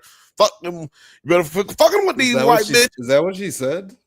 No, I said that. That was hilarious. I said that just now. But, I was like, hold on a second. I don't remember that one. like, I gotta go find that. That's amazing. No, but she did say you need to get you an older woman. Quit messing around with these young girls. And people didn't understand how young she was talking about. She said 27. He said, shit. He said, shit. I'm messing with them 19. You know what I'm saying? With the one I got. The one I got ain't even 26. That's how he talk. The one I got ain't even 26. Hey, let me tell you, it's your boy Shannon Sharp. Oh man, Shannon Sharp. Is he on the roids? Is he on the roids? I doubt it. Shannon Sharp's like a fucking huge country boy. Yeah, like, he's an ex-football player. Yeah. He just kept up his frame. Yeah, he's one of those guys who didn't stop working out just because he didn't have to work out no more. There's a lot of football players, all athletes, a lot of them just stop working out. Like, why would I keep doing this to my body? Nobody's paying me anymore to do it. So like 56 years old, hit us up on the live show next month or at the end of this month. We're gonna do a live members only. Is that Gary Coleman with him? It's Bow Wow. Damn, Shad. He called Gary you Gary Coleman died like Shad. 10 years ago, right? Hey, Shad, he called you Gary Coleman, nigga. That is Shad Moss, otherwise known as Lil Bow Wow. Getting confused he for died Gary 15 Coleman. years ago. No, I think he's just joking, but well, that's crazy. Because I think he's joking because of the nature of Lil Bow Wow's height. This is Gary Coleman's wife? Yeah, man. Step up, bro. What's up, bro? Don't hate, bro. Get with it or get flown over. I'm sorry. Said I don't know. Said I might be little, but I got a big dick.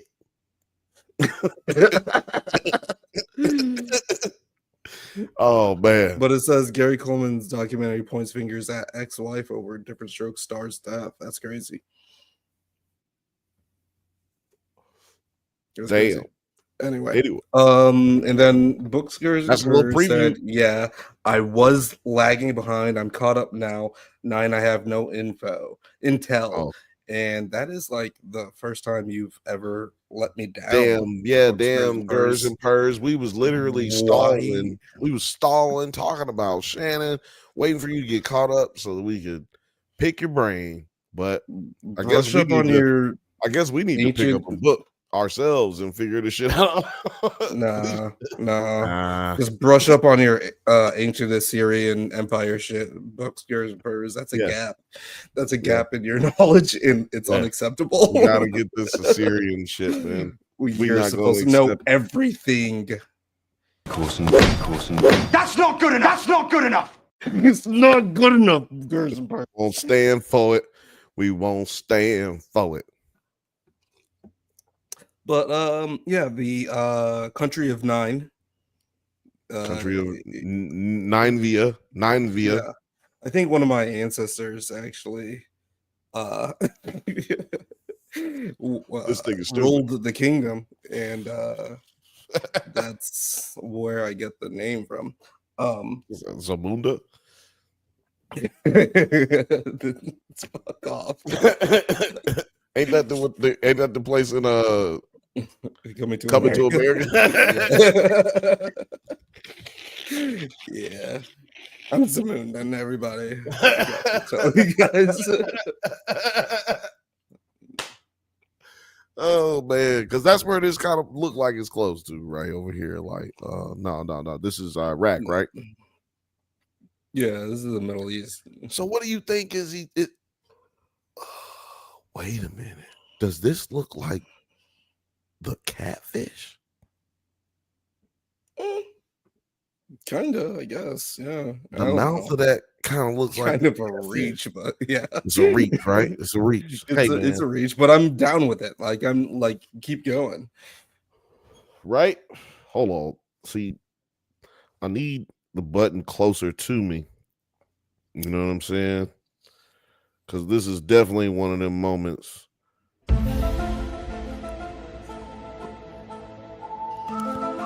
Does return to Nivea mean return to this fucking big ass fish? I don't know. But maybe he's referring to, I thought about this like when I was watching it. Maybe he's referring to the path that he's supposed to be on, right? Like return to your path, to your righteous path.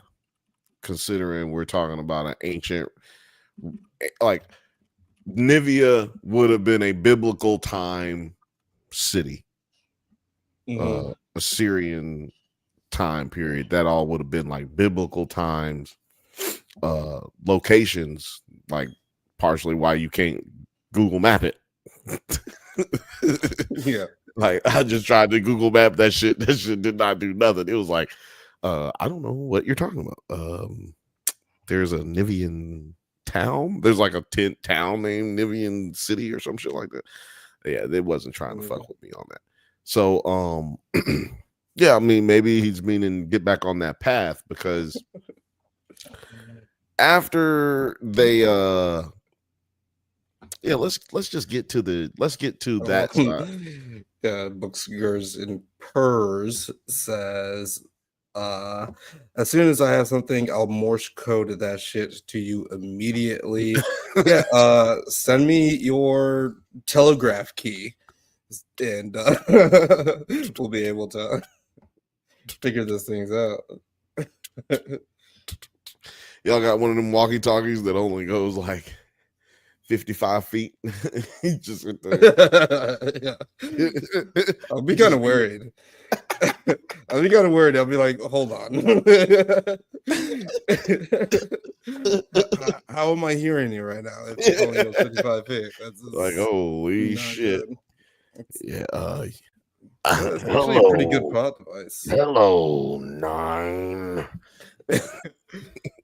That's a good plot device. I wonder if that's ever been used. Kind of thing. It hasn't. Well, I mean, you could do a version of it like Scream, like I was just saying, and you could do it like that.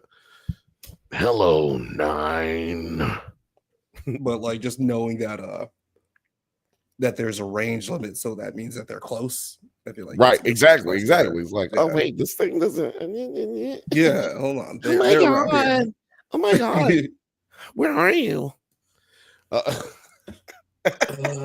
not Nerd Yards. Also, here's another reason that Scream is stupid. Okay, just for you people who, are. That's literally all of our subscribers on Nerds at Night. I would tell you another reason why it's dumb. Okay, it's because there's nothing that you can do. There's no way you can put anything up to your face that's not digital and it change your voice. Like that is just fucking absolutely goddamn ridiculous. I can change my voice. Hello. I feel like you're proving it right though, because you because I'm doing it like this. It's such a ridiculous thing.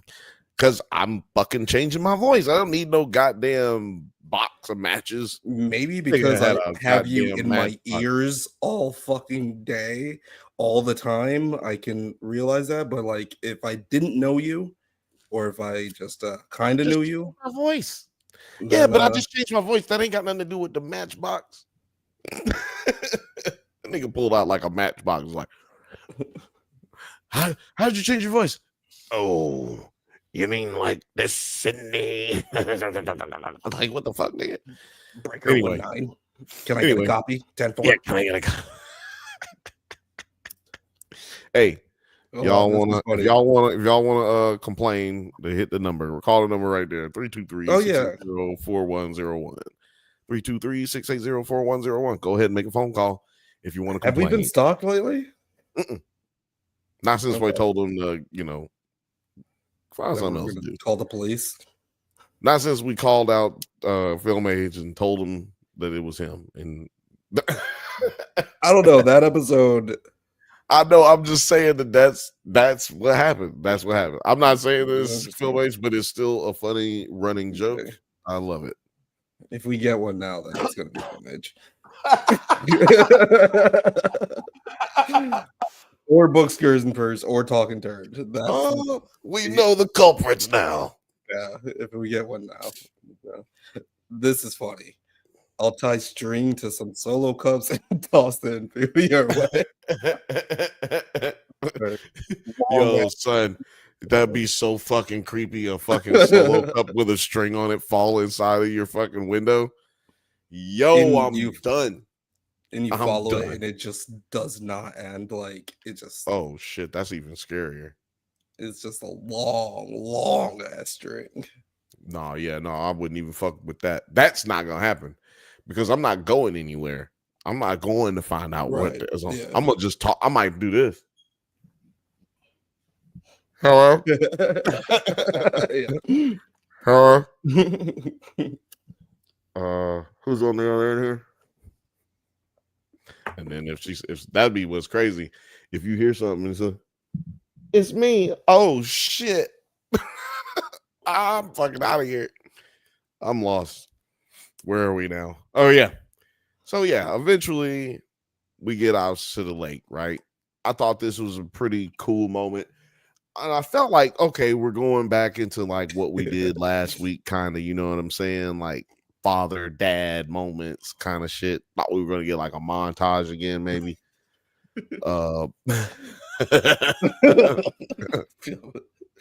What's going music? No, I actually, from the last thing, I don't know if it's Film Age. But yeah, no. We don't. One Happy Family USA. You've been pointing that out. I still haven't. It's on HBO. Tell us what it's on, and we'll maybe get a chance to see it. But I'll tell you what it's on right now. It's on Apple. It's on Amazon Prime. It's on Amazon. I've seen it. Me and Alex, we started watching episode 1, and I don't know. Maybe there's more to it, but we hated it. Didn't make it through the whole first episode. Now maybe I need to give it a try, but where we were mentally at that second, nah, man, it was butt. I mean, I'll give it a try. I'm gonna give it a try. I'm gonna give it another try. I'm gonna give it another try. Recommendation. I'm gonna give it a try. I'm gonna give it another try. And just so you know, Film Age, I had already planned on watching it before you told us to watch it. I just found it to be ass when me and Alex watched it. So won't be covering it here. Not because it was ass. Not because it was ass. We won't be covering it here because we don't have time. Am I very purple? I mean, you from Africa, my nigga. That's okay. Shut the fuck up. we purple, baby. We purple, baby. We good. We good. We out here. We out here. We niggers. We supposed to be purple. Yeah, but I mean, oh, there you go. Brighten up. What'd you do? You changed? What you got? A remote? I got. Oh, actually, shit. You guys pick the color. What color should I be? No, what color should your room be? Not what color should you be? What color should I be? So it's like, So if you're from Africa, why are you white? that's a good one. That's a good one right there. Use that one. Yeah. That What was like context does that one come up? it's that's a very why'd you guys did you guys upload that specifically for me? I What the fuck? No, Blake put those on there. Okay. Blake put those later ones on there, like, Arnold and all the white ones. I'm gonna have to talk to HR about this one. All the white people, and that's the one Blake put on there.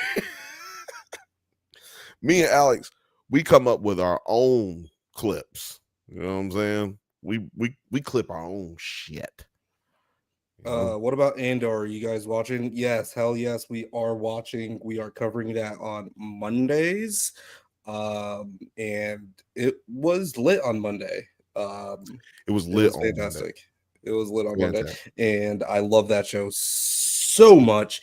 I actually wish we were talking about it right now, like dedicating a whole show to just Andor. But yeah. But you'll have to wait till Monday, man. Just come hang out with us on Monday. Yeah, you're gonna have to catch up on it's so good. Also, you're way behind because they dumped 3 episodes, then they dumped another 3 more episodes. So that's mostly like why I would want to dedicate a whole show to it, because like how much content there is. Yeah, it's pissing me off actually, because that's kind of what they did. That's what they did with Grotesquerie and with Agatha All Along. Hey, let's make sure these come out on this day, because they're trying to make sure they dump on us they gave us a big dump of episodes for the weekend of May the 4th. And dude, it's not that deep. May the 4th ain't that deep. Like, why not let this play out like week to week, like the last time, and like they do so many of their other properties. I feel like they're kind of treating Andor like it's just some shit that they got to get out of here. Like it's just some like property that because it works within the like every 3 block structure is a year, and I think that's what they're doing. But I do want, hopefully they do like switch to episode by episode, but I doubt it. Yeah, no, I mean, they didn't do this last year. I mean, last season. So it's pissing me off. But anyway. So yeah, Harrison and Hampton, they go to fishing, but we end up dealing with our homies, the Canadian brothers. I don't remember their names, so I'm just gonna call them the Canadian brothers. And I don't know, being afraid of some Canadians just seems kind of pussy. I don't know, just how I was raised. But I'm just saying, I'm not gonna be afraid of a bunch of Canadians. But very nice people. Not gonna be very afraid of them though. But Hampton, he's afraid of them. And these guys, they're not soft. Yeah, they're not soft. They realize that their water supply has been cut off by the park rangers because they don't want people stealing from the park water supply. Now they're angry about this. Yeah. This doesn't make sense. Like white gangsters, this is why they call white gangsters. The term gangster and thug comes from like older white gangs. and organized white crime, systems of white organized crime. That's where the term thug comes from. That's where the term gangster comes from. And I can see why, man. Because it's niggas that just they got a non-logic, like a completely, what is that, Christmas tree? I mean, they wanted to see it, so. Where's the Christmas tree? It's right fucking here. I still got that Christmas spirit. It's just May now. It was getting ridiculous. And yeah, here it is. Mini presents. But I'll keep it right here. Oh man, I can't believe it's become a character on the it's become a character on the stream all by itself. It's just like, oh, where's the Christmas tree at? Y'all don't pay the Christmas tree no more. Penny, by the way, is not here because the camera, I don't know, that camera broke. So I'll figure that out. But yeah, man, these guys, there's no logic behind this shit. Penny Oh, is hey, also alive. hey, you got a fence around our water supply. Oh yeah, they don't want people, stealing it. It's the law. Yeah, well, I'm gonna need to get that up off of you. Like, what? My water. But like, also, that's not how any of this works. So I'm just saying, like, it's very bold. I don't know. Maybe for me, it's just that they haven't established these guys as really being that dangerous. But like, these guys just come off goofy as fuck to me, and this all comes off a little forced. This guy in the tie, for instance, who the fuck is this guy? Everyone is goofy though in this show. Yeah, no, but I mean, well, yeah, maybe they were hard in Canada, but like bringing that down to the bay or whatever the fuck they're at, that's crazy. Look at this dude with the tie. Like, he's not. We have not seen this guy in the tie the whole time. We don't hear from him in this entire scene. He wasn't in the bait shop when they went in. Like, then he just pops up and he's hanging around right here and he's doing shit, but he's not doing anything either. Like, it's weird. And there's like maybe there's a what do you call it? Like a bunch of cutting room floor type shit going on here, where it's heavily edited, and we're just missing bits and pieces of details that would make these guys a little bit more menacing, or at least make you feel like these guys are a little bit more dangerous than they are. But like, I was 100% genuinely surprised when he shot dude in the foot, and not in the sense like I was like, oh my god, I can't believe he shot him in the foot, but it was like, oh, okay, all right. Like, all right, he shot him in the foot. I'll play the clip right here.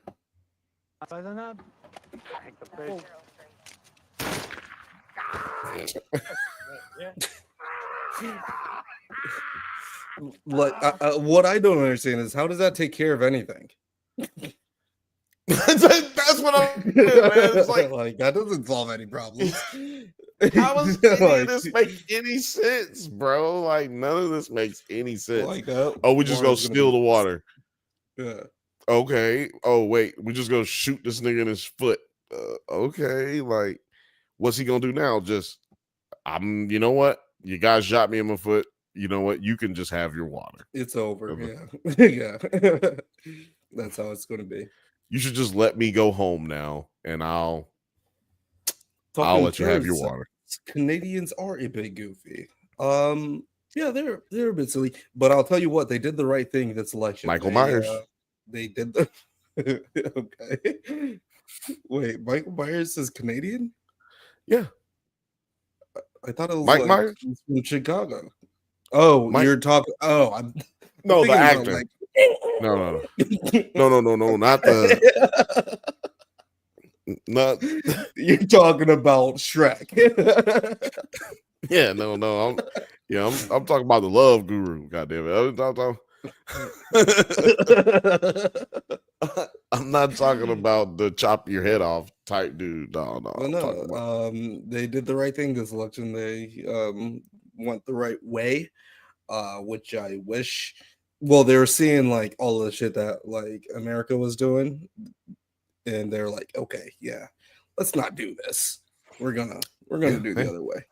fight conservatism. Fight conservatism. You don't have to be liberal, but fight conservatism. Anyway, I lived in Toronto for 10 years. Pam Anderson, Michael J. Fox are Canadian. And you know the thing about And Pam you know Anderson what? and Michael J. Fox, they both be shaking that stuff.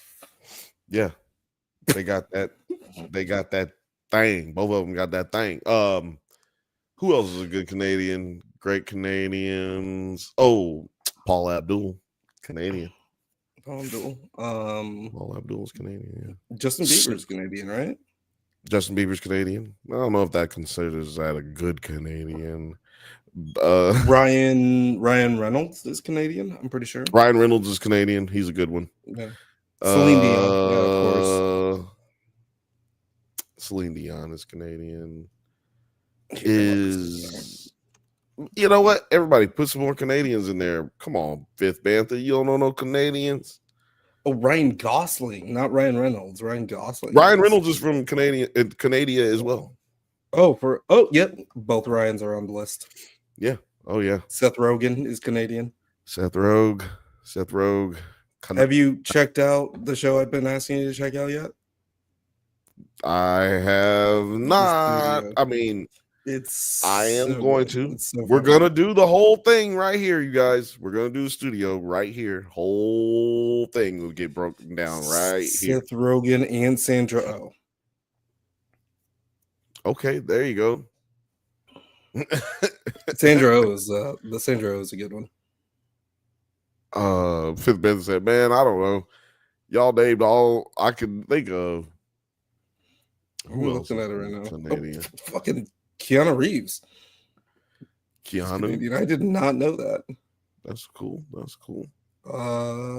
Drake, cool. Of course. And fuck him. I don't know if I'm joking. I don't give a fuck about Drake or not. I don't know if y'all are claiming him lately. But also these buckos right here. Yeah. Join us next time on the game show. Are they Canadian?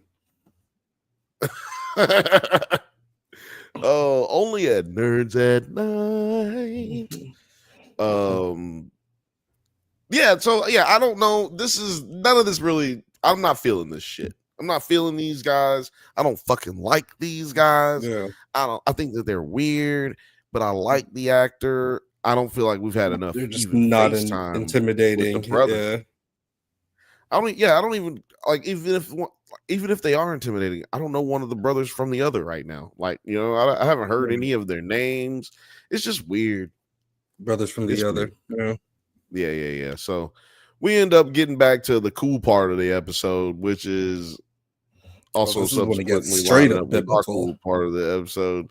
Yeah, it's they end up having this heart-to-heart moment where we basically have confirmation of the things that we've been assuming from this point, up until this point.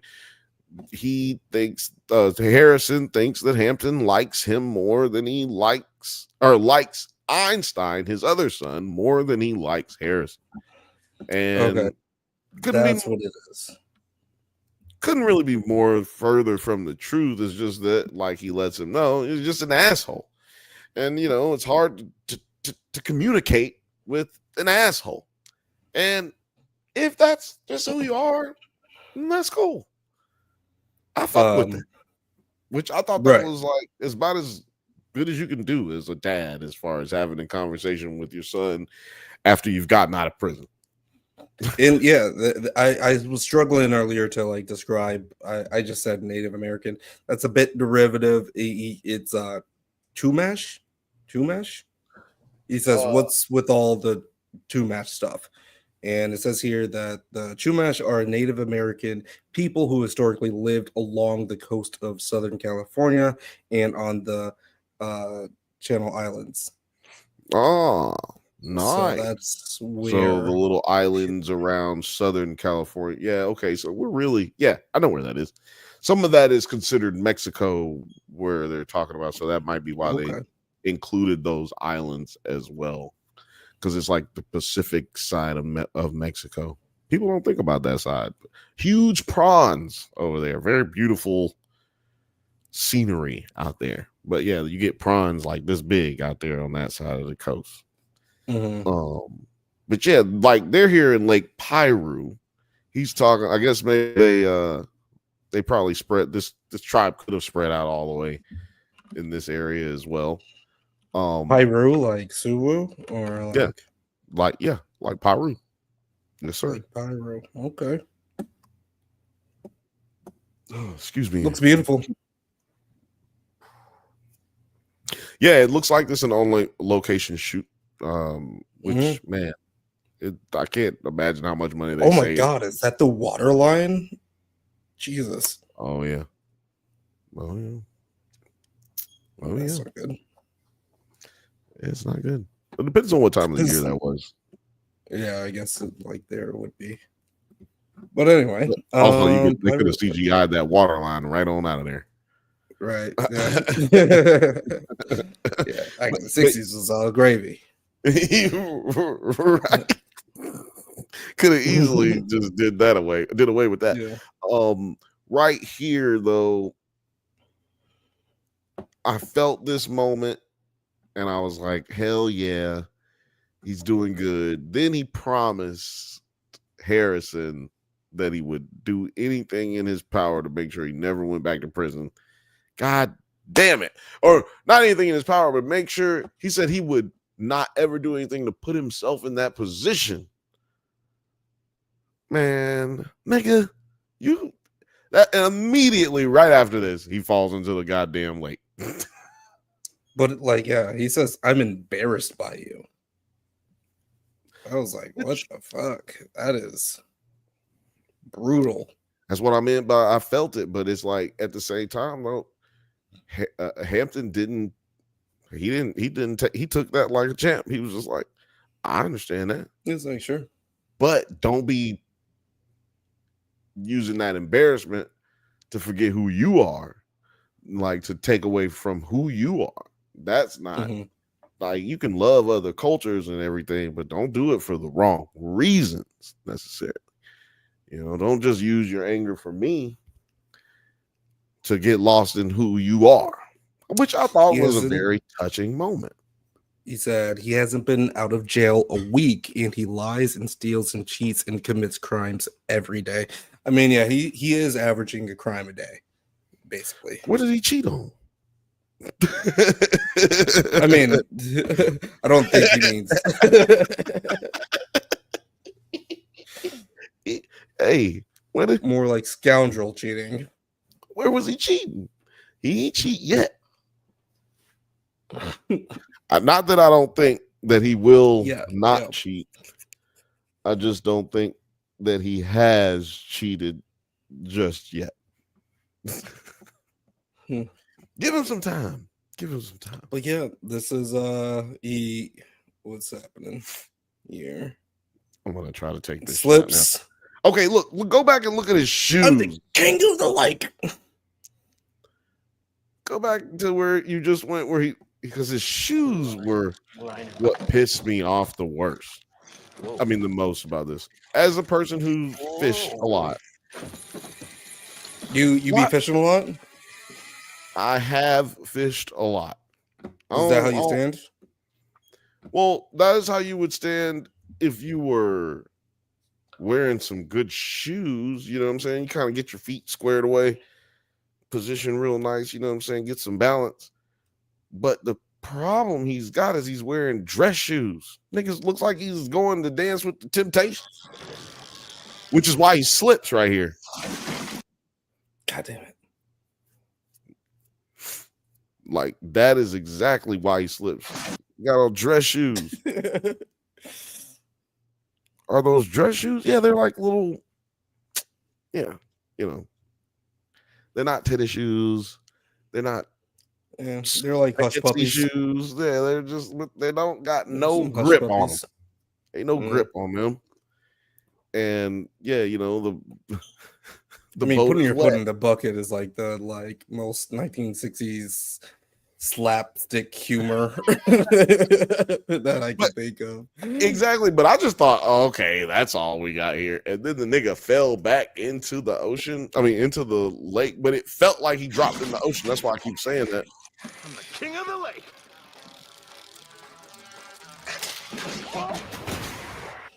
Boom.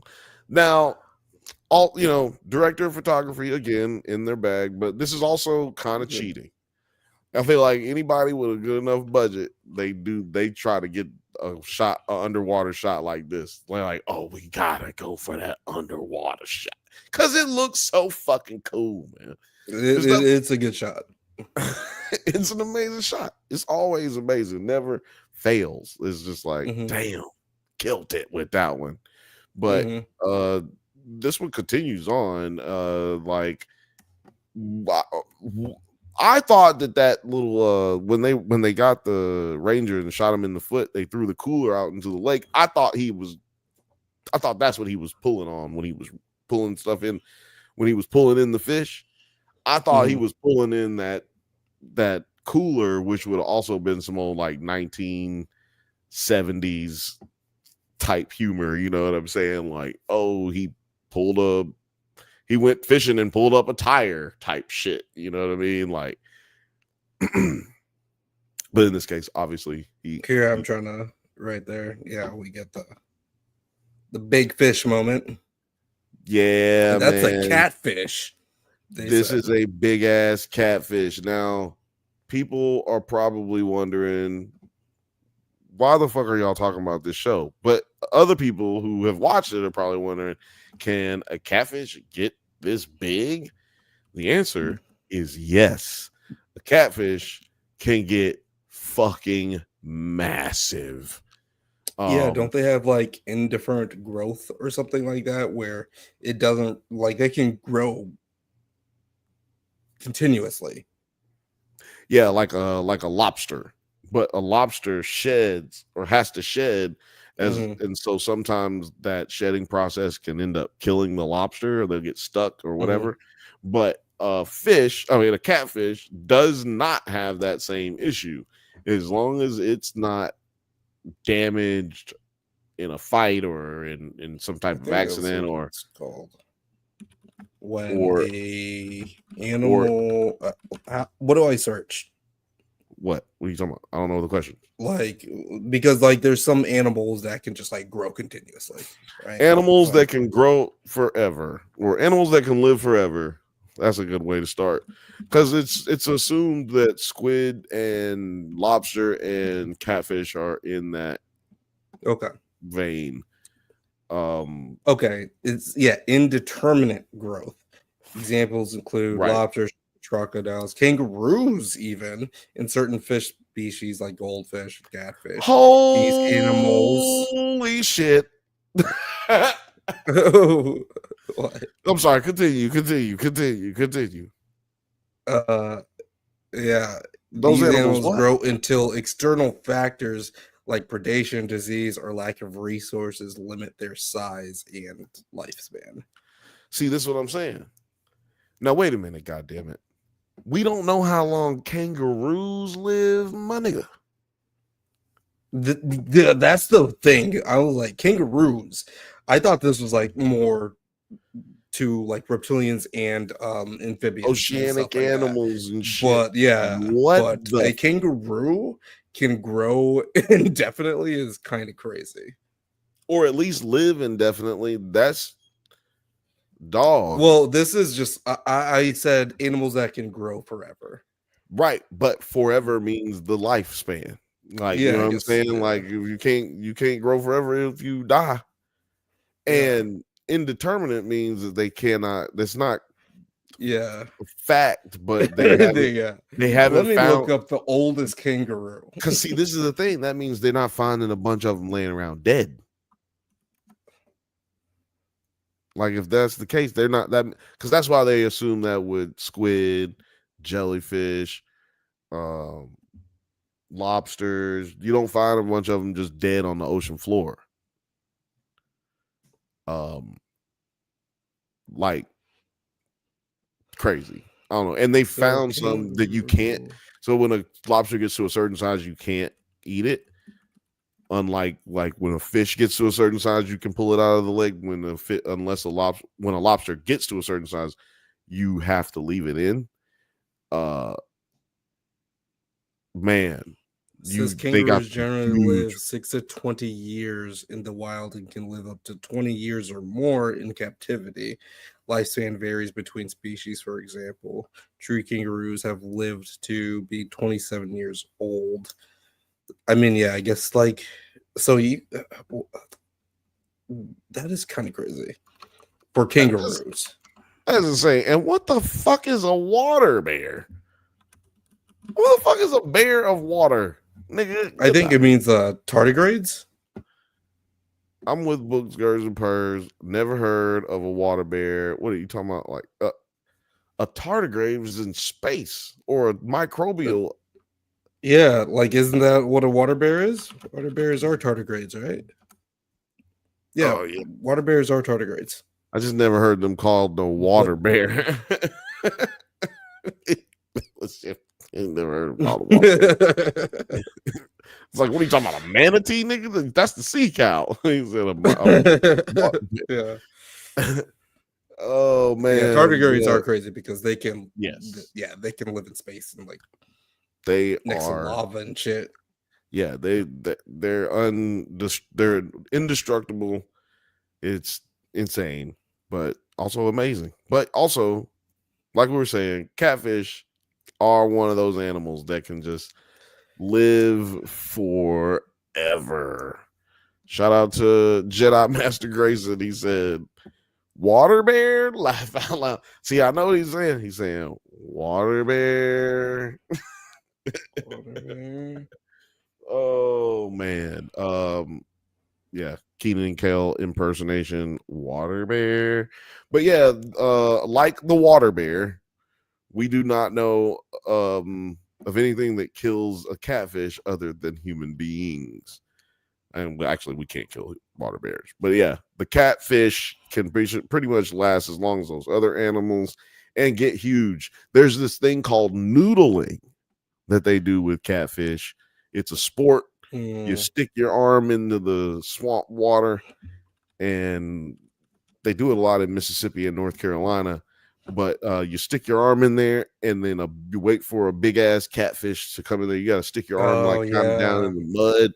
I've seen this. And then the mother big ass fucking things. Your arm is the line. Your arm is the hook while you're fishing, and you pull these big ass motherfuckers up. So stupid. Those are one of the smaller ones. I'm trying. Yeah, let me see. Yeah, like I mean, they get huge, boy. What the heck? It's like an all-girls expedition of noodling. Yeah. If Bantha says noodling is crazy as fuck. Sometimes you find a big ass snapping turtle. Yeah, that'll rip your arm off, damn near. Or it will actually sometimes. Oh, okay. This is a big one right here. What is this guy? Talking Turd says it's a very redneck pastime. Yeah, that's real. I'm telling you, they get bigger than that, dude. Yes. Huge. Oh, huge. So wait, like, okay, yeah, this one actually looks like it could try to ingest a man right here. Let's see here. Well, you got another one? Oh, yeah. See, look, that one, a small dude is going up in there. Yeah. Gary Coleman.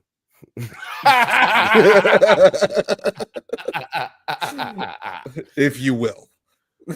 Fucking Shad Moss, goddamn little Bow Wow going right up in there. Shad Moss, yeah.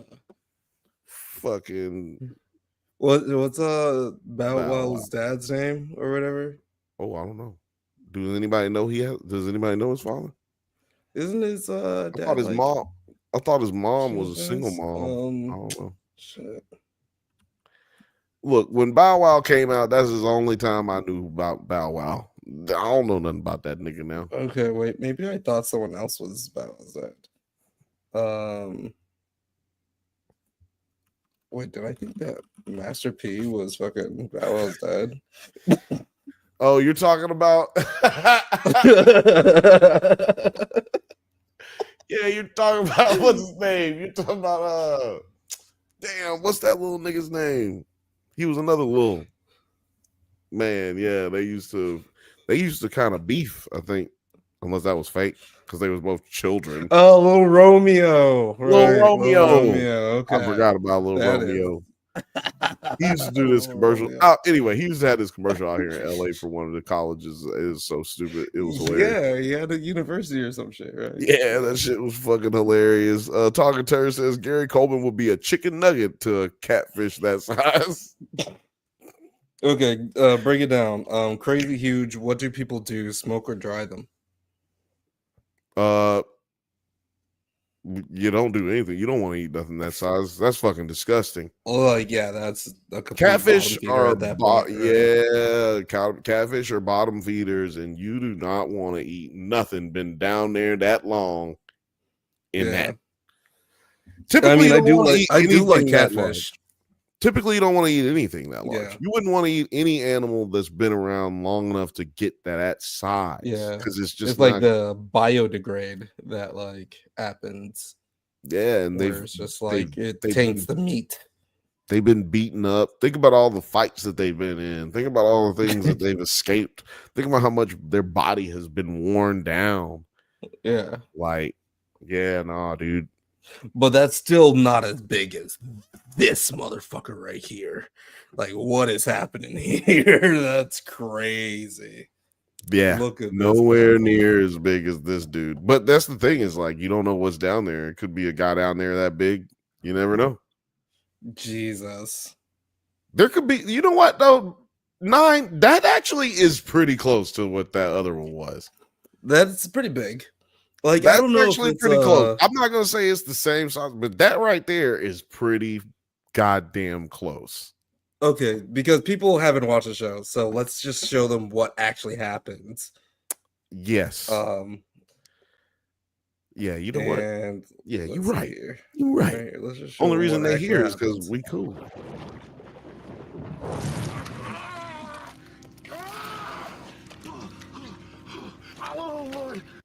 This like gave me so much anxiety because like what the hell is going on? I'm so glad I'm so glad you froze it right here because this is the exact same angle. Like, so when he got caught by the fishing net earlier by the homeless dude, when he landed on the ground, this is the exact the reversed angle of how he fell on the ground when they showed him then. It was like almost like a foreshadowing of him getting caught. Cause like soon as he hits the ground, boom, he's got that face and he makes the same noise like, oh, like what the fuck is going on? Like, I'm trying to match the color like I'm in it. Oh yeah. That's gross though. Don't make your face wet. Just don't make your face wet because this shit is nasty. But yeah, like we had a lot of foreshadowing of sometimes I like getting in it, you know. And then for y'all who have been paying attention and maybe went to go get a drink because we just been bullshitting, when Hampton went into the bait shop, he saw that fish on the top. It was like all foreshadowing what is happening right now, man. Speaking like the bad omen couldn't have been badder than this, man. There's nothing that could be worse than this right here. There's nothing worse that could happen to you on the lake right here. I don't care. Mm-hmm. Fuck the Zodiac killer. Fuck all that. Nothing worse that could happen to you than this shit right here. And what's the first thing this nigga start doing when he get caught up by the fish, right? Praying to the Lord. You gotta start And praying to God. Nigga, you must start praying. And what is that? That's Job, right? yeah, nigga got ate by a fish. But you know, he did kind of what Job did, right? He didn't stop having faith, right? He's like, yo, I ain't never gonna do this shit again. Oh my God, I ain't never gonna do this shit again. Just let me get, I get the money back. I get the money back. Like, it's digesting you. It is digesting him, and he is like that this slime. hurt. And I actually am gonna come back to, because look how disgusting he is, and then at the end of the episode, like, I'm like, this doesn't make any fucking sense, to be honest. But doesn't make any goddamn sense. It don't make no sense. It don't make no sense. But it does. But it don't. Shit. Yeah, no, sorry. Job gets his whole fucking family taken away. It's Jonah, which is Jonah. Which is even hilarious because it's oh brother, what are you doing? What are you doing? Jonah in the whale. That's right. Jonah in the whale. He got ate by a whale, not a fish, whatever. Semantics, whatever. He got ate by something that could eat a humans. He got ate by something that could eat some humans. Plus, ain't no whales in the Mediterranean Sea. Fuck out of here. But so was he eaten? Was Jonah actually eaten by a catfish?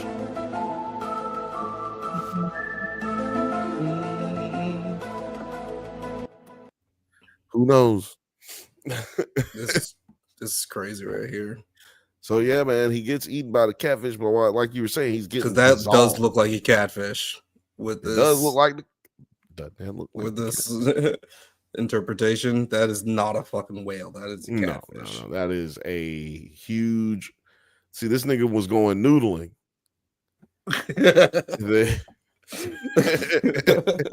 Then his ass got caught up. Thought it was a game. Bam! Got him. And Hampton, for y'all who don't know, Hampton is Greek for Noah. I mean, for Jonah. Are you serious? Gotcha, man. Okay, I was like, what the fuck are you talking about? Like, that does not seem to make any sense.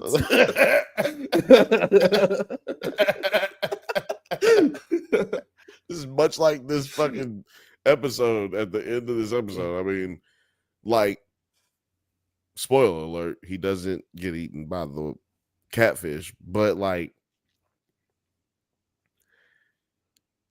I don't know. Let me ask you this: Do you think? Do you think? Oh, I guarantee you, that's how the game got started.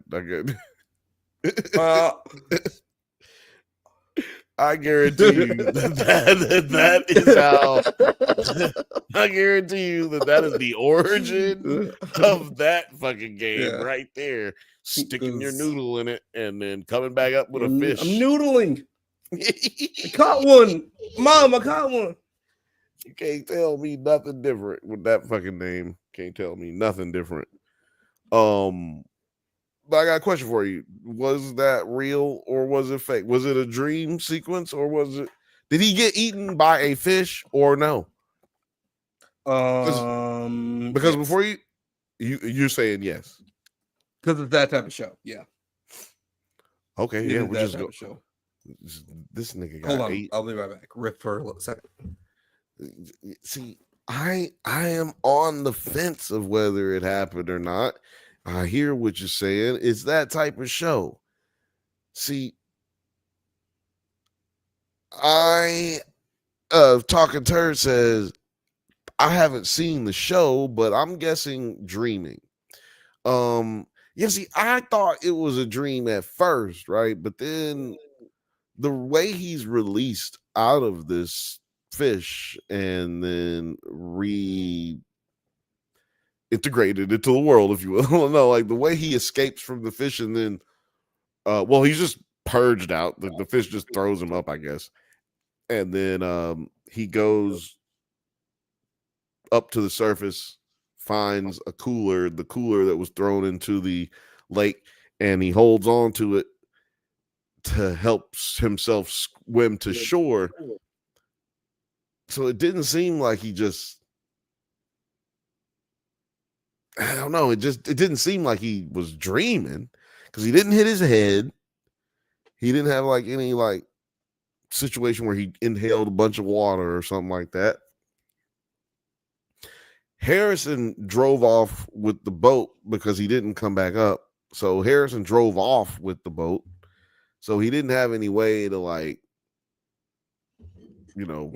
be dragged back or anything like that. There wasn't somebody that operated on him or gave him the Heimlich or whatever, and then or CPR or whatever. Like nobody did any of that shit. Like there was nothing that could lead you to believe that it was a dream or to confirm for you that it was a dream. But like it was like, damn, did they just say that this nigga just got ate by a fish and then spat back out? Because he recommitted himself to God. He said, "I'll give the money back, I swear." And like damn near immediately is spat back out. Which how he went out was weird. Yeah, it was weird. Like all of that. That was good. That was so cool. Like this whole scene was so dope. And I don't know, for me, it felt like way longer. Like I watched it the first time and I was like, yo, this shit felt so much longer when I was wondering like how the fuck he didn't die. Yeah, like because for some reason I thought like there would be like water in the fish.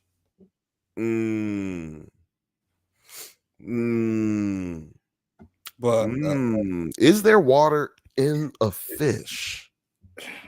But I guess because like the question is like, especially a fish like that, does it like bring in the water and then the water goes out, but when its mouth is closed, is it still bringing in water, or is it? Because I feel like it makes more sense with the whale, because like whales are like so big, they breathe oxygen, right? Whales breathe oxygen, right? They all breathe oxygen, but they just have a different process than us. But like whales actually like breathe like we do. Well, what they do is you could use, they don't breathe the way that a fish breathes, right? They're a mammal, not a fish. Right. So I just figured that like a catfish though would have water. Right. That's what I'm saying. Like that, but they're such a massive animal. It's like, would they have water in them all the time? Hey, Bucks, Gers, and Purrs. Tell us. Yeah. Let us know. We know that whales are mammals, but I think this is more of a density. We're talking more of like a density issue. Yeah, here. like how much of their volume is filled with water. Right. This is the conversation that we're having. Not if they got lungs or not. But yeah, this is where I was just like, okay, this is a funny shot. First of all, that is amazing. How do you get these shots like this? This is amazing. He looked like he's seeing the KKK run up on him right now. Like that's what it looked like. He looked like he sees 30. He see 30 white women running up on him right now. That's what. 1960s. Yeah. You beat me to it. Beat me to it. Damn, Shay. All right, I'm about to take some of this rum right now. This rum is. What are you cheersing to? Oh, never mind. I cut you off. Sorry. No, I don't. That was a good question. I don't know what I'm cheersing to. I'm cheersing to all of you out there in the world watching boring. Nerds at Night. It's boring. It's boring. Oh, they were supposed to put in the chat what you're going to be cheersing to. Oh, yeah, put it in the chat. What am I going to be cheersing to? And this is from Bogota. I'm not advertising the name of it, but it's got a really dope seal on here, man. This seal is real as hell. I might peel this seal off and use it as my own personal stamp. I did like, yeah, I thought that was pretty awesome, actually. This is really fucking dope. But yeah, banana infused. Let's just say experimental. The fuck does that mean? I mean, you know what it is. It's MK Ultra. Y'all smell it? Cheers to y'all.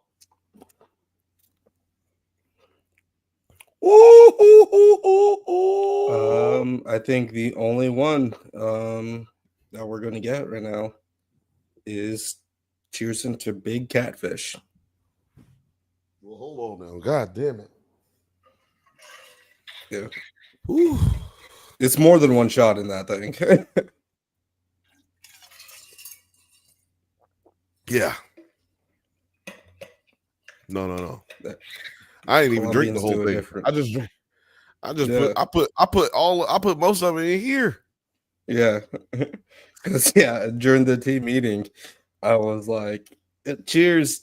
Then I took a gulp and I was like, what the fuck? What is this? It's not going down.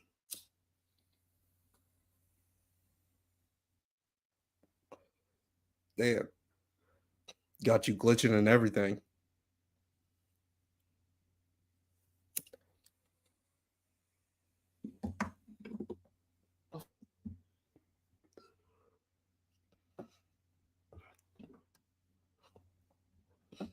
To Big Fish. Cheers in with my Arizona. But yeah, I can't even hear Bill right now. Dad.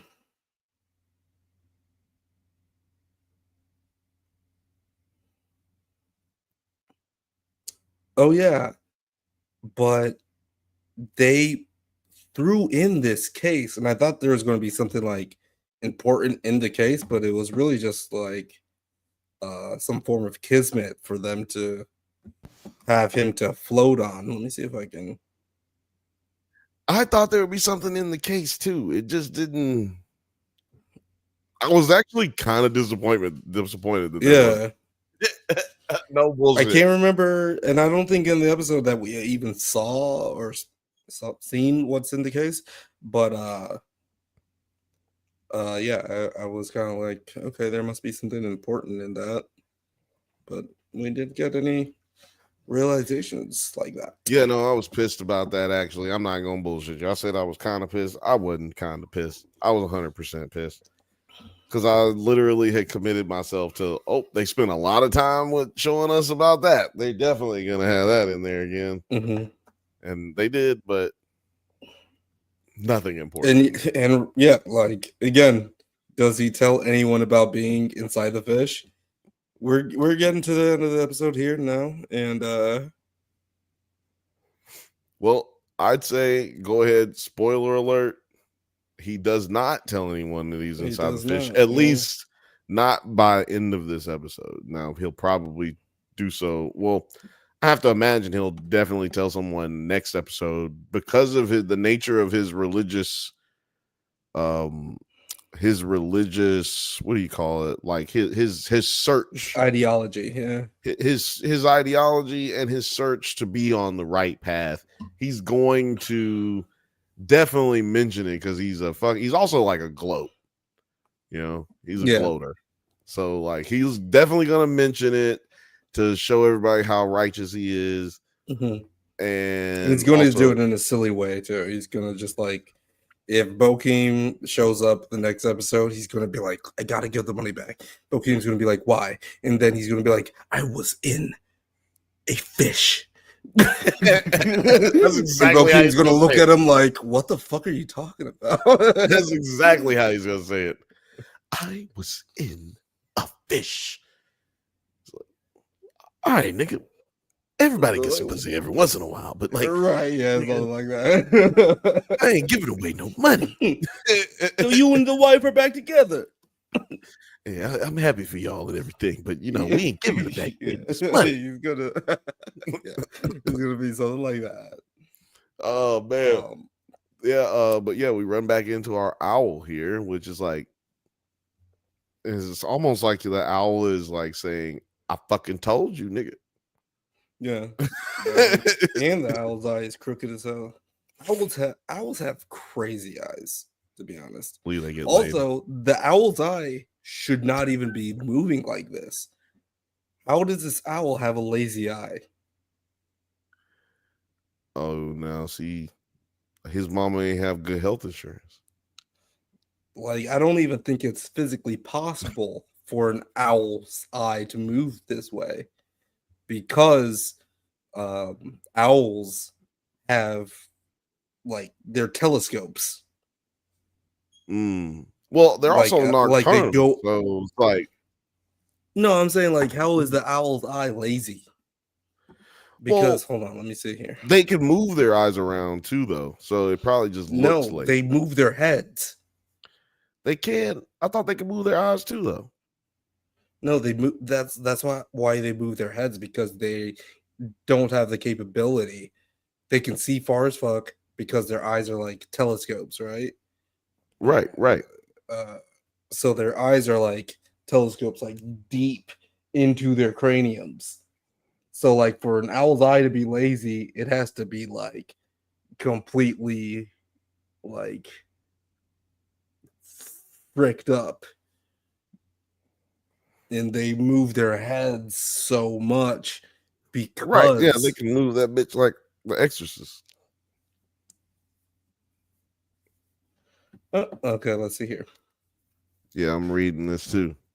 A significant portion of a whale's body volume is made up of water, particularly when they are feeding, as they ingest large quantities of water along with their food. For example, a fin whale might take in approximately 18,000 gallons of water when feeding, according to Science Line. Humpback whales can hold about 5,000 gallons of water in their mouths, says Genea Whale Watch. Blue whales can take in as much as 17,000 gallons of water and food in a single mouthful, says Aquarium of the Pacific. So, like, yeah, he should be drowning. Damn. You should be drowning. Damn. Because even if there is 18,000 gallons of water, like, rushing in. Even if there is some space where there's air, like, nah, it would be like at the top of like you like swimming. That'd be like you being at the top of a fucking typhoon. And then also like all of the stomach acid, like it would be ridiculous. Right, yeah. Right, not to mention digestion. Yeah. Yeah. So that would explain why you never really like see whale shit. Like, for stupid people like flat earthers and stuff like that, like people have all these weird theories that make them feel like they smart. That's why you never see whale shit though. Like there's 18,000 gallons of water coming out of them at any given time. Like there's no, and they eat plankton and fish all day. Like there's not gonna be a lot to shit. And right, like it's gonna come out all.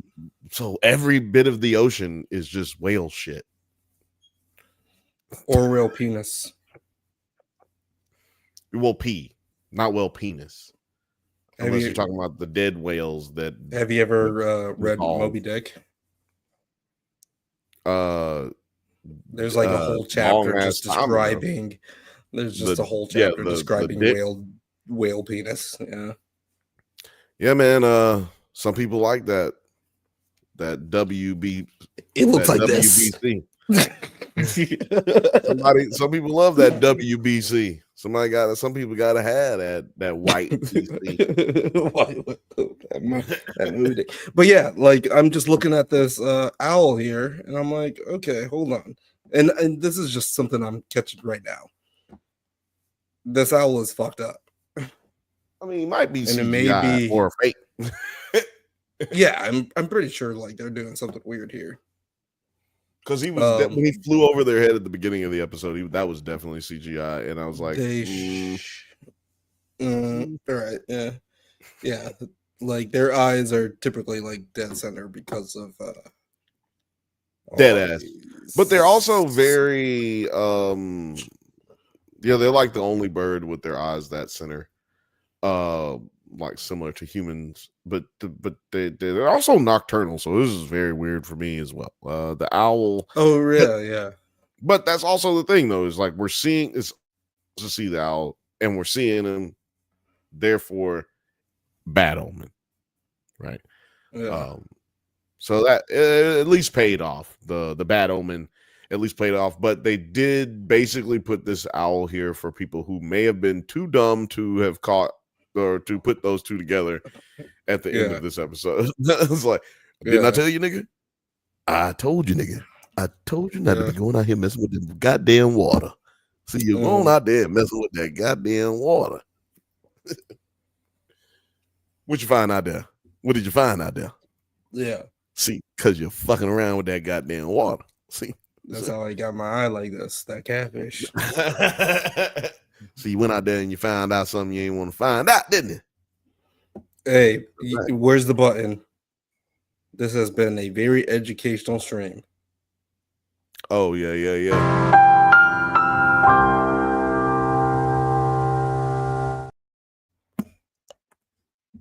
Do is say this has become a very informational stream. That's funny. Oh, and I missed this too because I was actually under the impression that this motherfucker lost the money. Oh yeah, he did not lose the money. For those who are wondering, he very much so. Good stuff. Kept the now.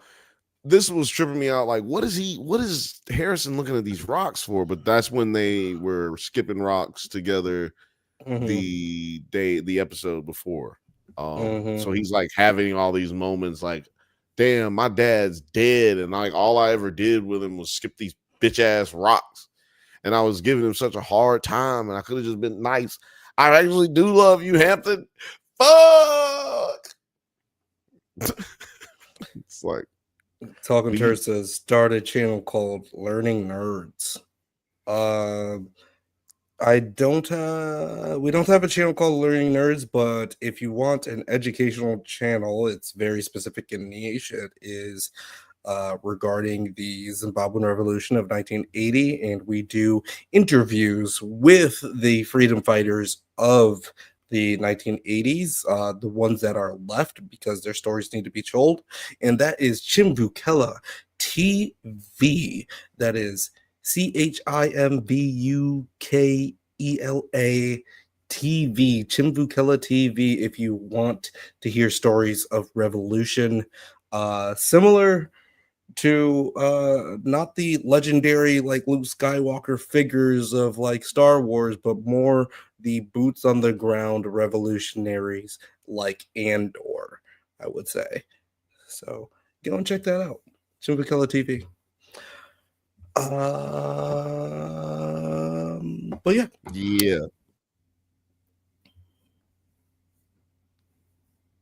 Do it. And yeah, he does. And I thought this reunion was kind of weird. I'm not going away. I just have to push this back a second. Okay.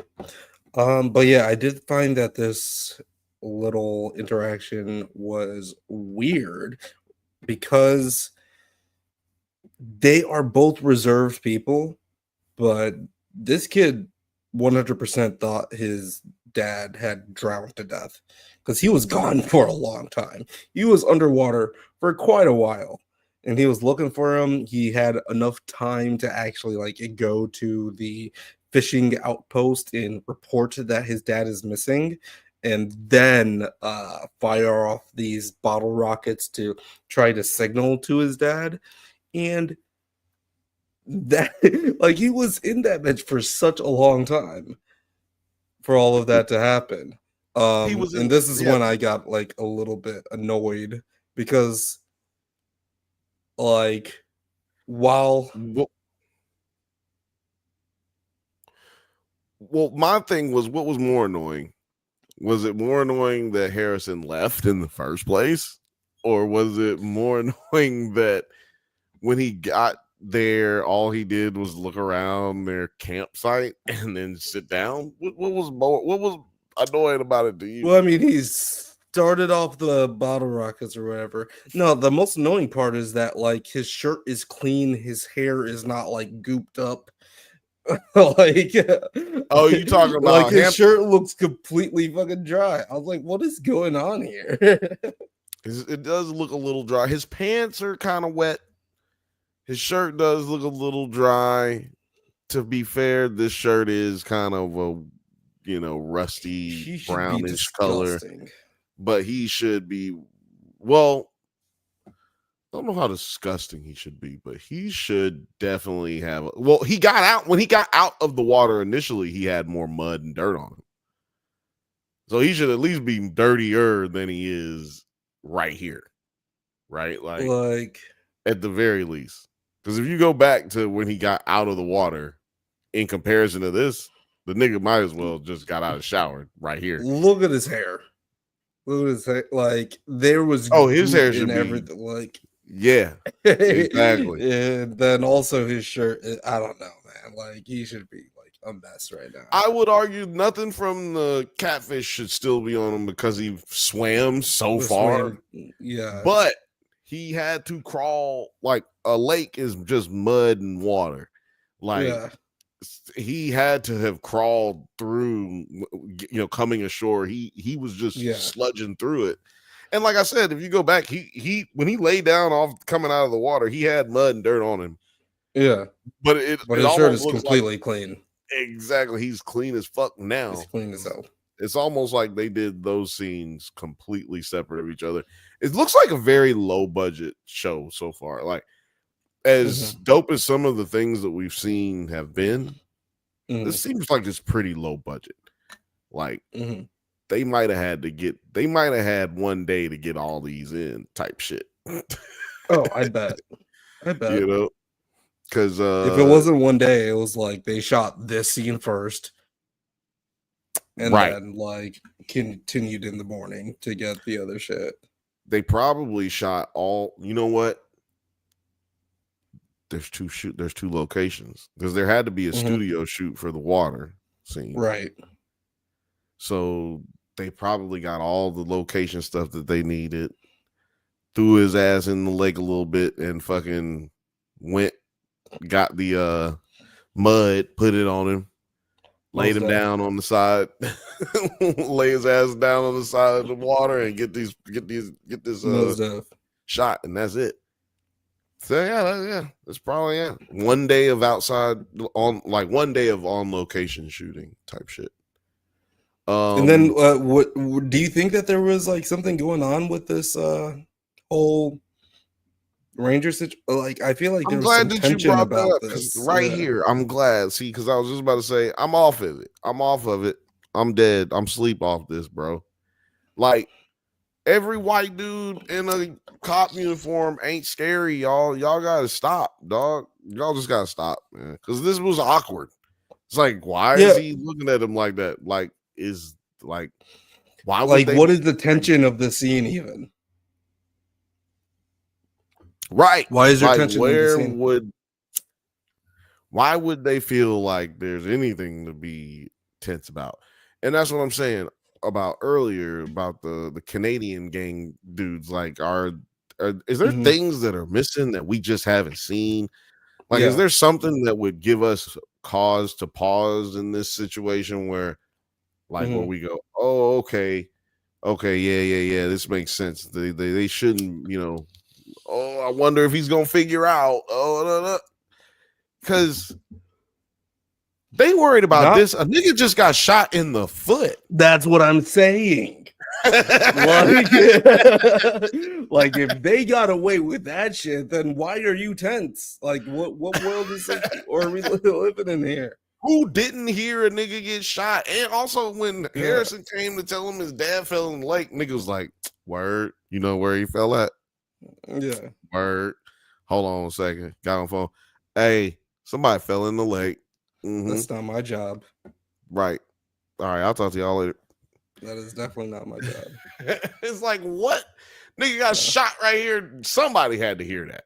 Like, this shit is crazy. Shit is crazy. It was interesting. I was like, why did they have that scene? But Yeah, then we man, I'm go off of to that. I'm off of people. No more white dudes who just look suspicious. Like, make the white dude do something that make me afraid of him. Don't just have a white man just looking. That don't scare me no more. The pocket full of stolen money would make me nervous too. But at the same time, No, it's like it's what? not stolen money. It's my money. Yeah, exactly. Like they're not investigating stolen money. It's just like this dude. It's a park ranger. Yeah, yeah. Like it's kind of weird. Yeah, I thought maybe if it's the police, maybe you feel bad. Like they're here to investigate if a nigga drowned.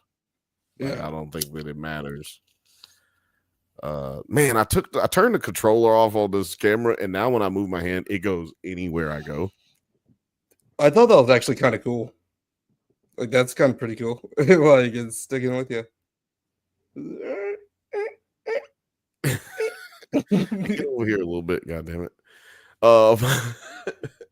Yeah, it's like because I can't control it. It's just like, no, I got you, dog. It's all good. See, like I would be shook from my experience, but I wouldn't be shook because of a park ranger showing up. Right. That's what I'm saying. Like, yeah, I don't know. I'm a prisoner. Like, I'm an ex-con, you know what I'm saying? But like, this is the part. I'm at the part. Yeah. He just the part. So I'm good. And I don't understand why he's got that money on him, to be honest. But well, actually, never mind. Last episode, he did sneak. Yeah, he snuck around during the camping trip. So right, but also I'm gonna have it on me too. Not like as far as like not putting it in the car or something, not putting it in the tent or the bag or something like that. I'm gonna keep it on me because I need to make sure this don't go nowhere. Yeah, but at the same time, you never know when you're gonna get ate by a catfish. Yeah.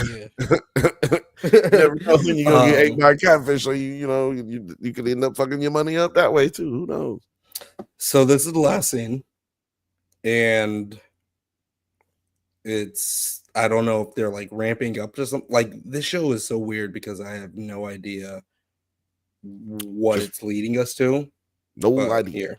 Are you sure? I know the call I made to you last week was a false alarm, but this is real.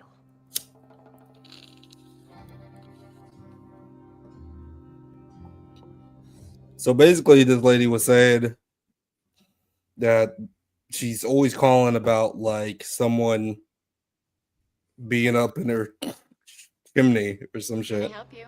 I'm Yeah. Try to get to that shoe part. There's something in your chimney. But try to get to that shoe part because I know whose shoe that is. Is that Bo King's? That's Bo's shoe, man. But what happened to him then? He probably, when he ran away that night, I'll tell it like he would tell it, like this. See, what happened is, ran away that night. Got chased by some dogs. So I ran in this lady's backyard. But them dogs was fast. They jumped that fence too. So I climbed the door, led up to the roof, jumped in the chimney because it was cold outside. Okay. Yeah, okay. Yo, Bo, can you How that nigga talk?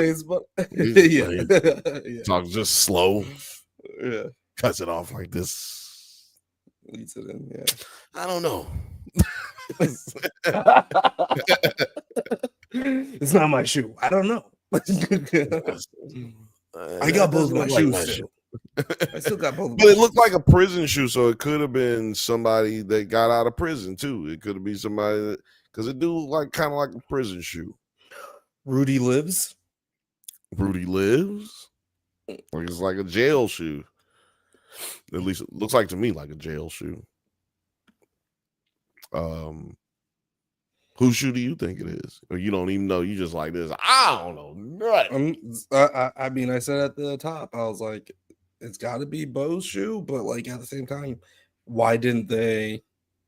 Like, how the fuck would he end up in a chimney? He was running away from the scene. How the fuck did he end up in a chimney? See, I was running from the scene. Yeah. This dog started chasing me. Okay. So I climbed the roof. Yeah. Right. Yeah. And fell into a chimney. Like, what are you? I tripped up and fell into the chimney. Like, you gotta climb into the chimney. You don't fall into it. Like, it's just dead ass. Why is there like, regardless of whose shoe it is, why the fuck are they in the chimney, dog? Like, chimneys are very small, ladies and gentlemen. Like, so small to the point, like, the people who used to clean them actually used to be 12-year-old boys. That's what they don't tell you all about. Dude, these kind of are you like that literally just popped up.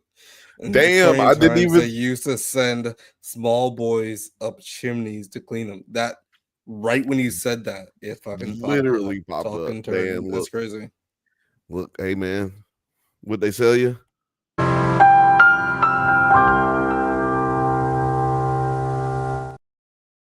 That's what they tell you. The more you know. Oh man, yeah, man. That's why we have labor laws in this country. That's why we have the union in this motherfucker. Like, look at that. This is real. Look at that. This shoe. Can anyone identify this shoe? Anybody know what kind of shoe this is? Circa 1966.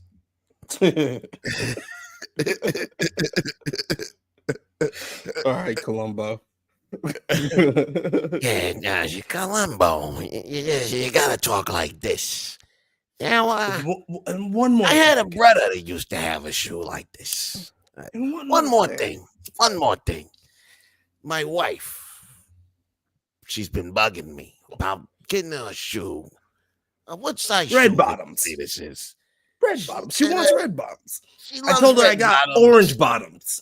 She loves red bottoms, but they're the same size as these. Could you tell me what size shoe do you think this is right here?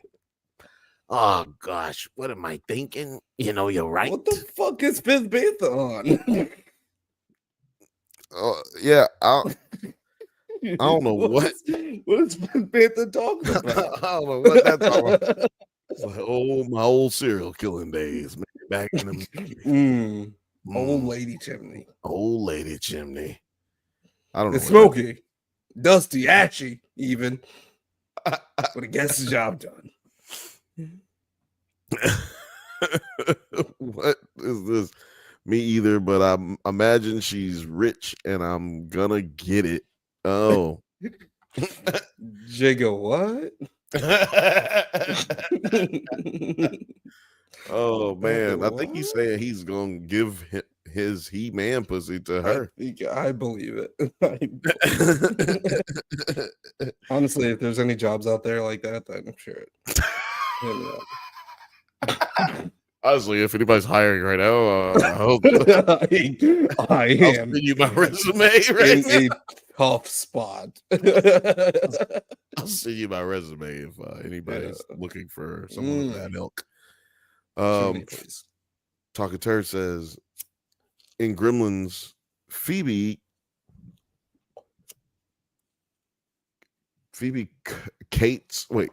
Coates character's father died in a chimney on Christmas Eve dressed as Santa. Well, his fat ass should have read a book. Is this what Christmas looks like in California? We don't have chimneys really. I mean, actually, yeah, people have chimneys. People have chimneys here. Is this what Christmas looks like? What does that mean? Like, yeah, I guess like there's no snow or whatever. It doesn't look like Christmas. Oh yeah, I mean it would look like any other time of the year. Yeah. Yeah. don't know like, how like my mind would actually like comprehend that, like I would need, yeah. snow. What you would do is you'd watch the news, you'd see that it was snowing somewhere else, and it would be 70 degrees here, and then you go, Yeah. ah, Losers. fuckers, those motherfuckers. Fucking for the bites. Snowed ice is for the bites. Okay. Well, Um, that is how we spend 3 hours talking about 30 minutes of a TV show. that's how you do it, y'all. 22-minute show, 3 hours down, baby. I mean, a good 30 minutes of that is gamer conversation, religious conversation, historical conversation, and mythology conversations. Like, It's just goddamn, that, like, by that logic, if we did a show covering 3 episodes of Andor, that would mean it would be what, 3 hours? like 8 hours long. It like, because each episode of Andor is like more or less like double this. Is it that long? Yeah, it's like double this 47 runtime. minutes or something? 47 minutes, so it's like double the length. So that would mean that we are doing at least like 18 hours worth of content for would have an 18-hour stream. That's if we were covering it on the Drunk Banthas. Yeah. I mean, excuse me, on the Bantha Bunch show. Yeah. See, on the Drunk Banthas podcast is a lot simpler because we just let Alex tell us when to move on. Here, we don't care about any of those things, ladies and gentlemen. No restrictions.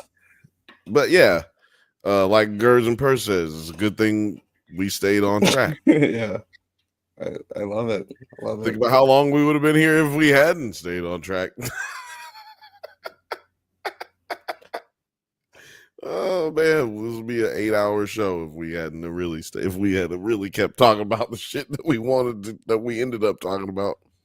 But yeah, this episode brought me back in. I'm not mad at this episode at all. Like I said, a lot of symbolism, a lot of foreshadowing, and you got me if you got an episode with a good bit of not forced foreshadowing, or at least foreshadowing that is used in the right way, where it's not just like heavily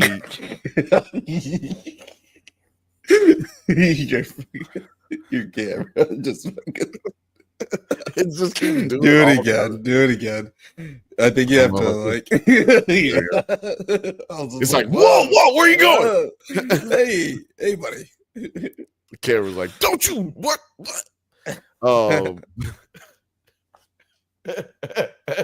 But yeah, if you can do a show and have some good foreshadow in there, boy, I am here for it. A la Game of Thrones. That's what got me hooked on Game of Thrones. I was like, I don't care nothing about these white folks and these white stories. And then what? They started having these foreshadowing. Okay. And then I was like, okay, this is good writing. Like, this is good writing. Yeah. But yeah, man, shit, it was just white folks and white stories to me. That's what I said. That was the name of the show. That's not a bad thing. Okay, never mind. No, it's just you got to remember when Game of Thrones came out. Like, there wasn't a lot of black stories. There was almost no black stories on TV. There was The Wire on TV before the Game of Thrones. Way before. I'm just saying, but like there wasn't a bunch no Empire. That's the kind of bullshit they were putting on for us. That's the kind of bullshit they were putting on for us at that time. So that's why I'm saying, like, I'm tired of white stories with white people. Y'all can keep them. But then I was like, oh, this actually has a good storyline. I mean, well, good writing. storyline itself is debatable whether or not it's good. But Okay. y'all come and fuck with us when we start covering Game of Thrones, House of the Dragons again. Boy, y'all come and get it. Come get that work. Oh yeah, we already mentioned it kind of earlier, but y'all make sure that y'all come and hang out with us on Monday, every Monday at 8 p.m. Pacific time. We're gonna be talking about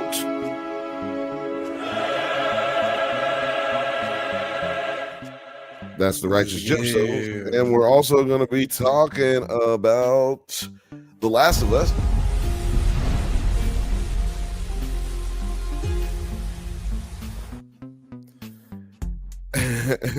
The Christmas. Do you have Andor?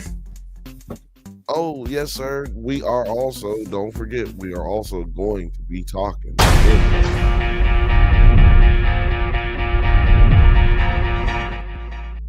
That is not the Andor theme song. It's not the Andor theme song, but it's the one that they got for the trailer, man.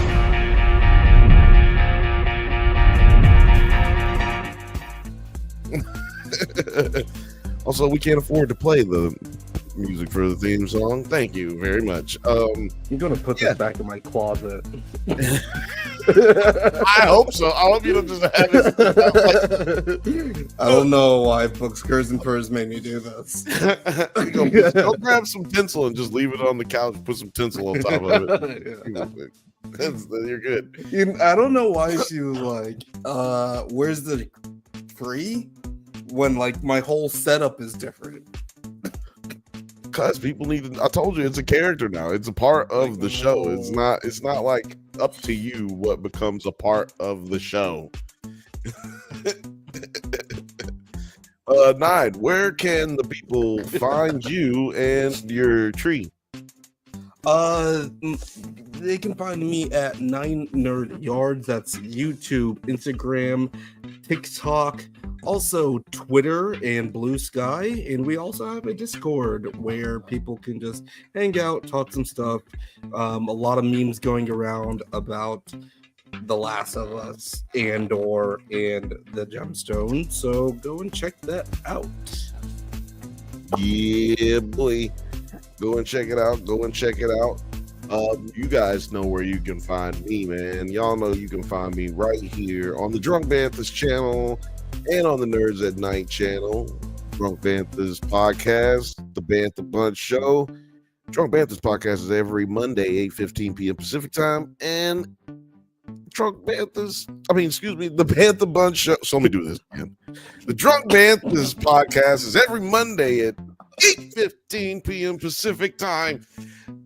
And the Bantha Bunch show is 7:15 p.m. Pacific time every Thursday. We don't miss a day. Monday, Thursday, Monday, Thursday, Monday, Thursday, Monday, Thursday. We here. My fault. What? This thing's acting weird. I'm gonna try to get up out of here without my camera doing too much weird shit. Thank you so much for everybody who's watched on all those channels that I don't have any more dance moves. Shout out to all you who've been in the chat. Shout out to Girls Bird. Shout out to Fifth Bantha. Shout out to what was her name? Violet. Shout out to Violet. Shout out to Fifth Bantha. Shout out to Film Age. Shout out to Talking Turd. And shout out to Lil Frothy. And shout out to anybody else who's out there. Please don't forget to like and subscribe. If you don't, YouTube will take all of my future children, including my firstborn. We are getting the fuck up out of here. Peace. Oh, yeah. Mr. President, thanks.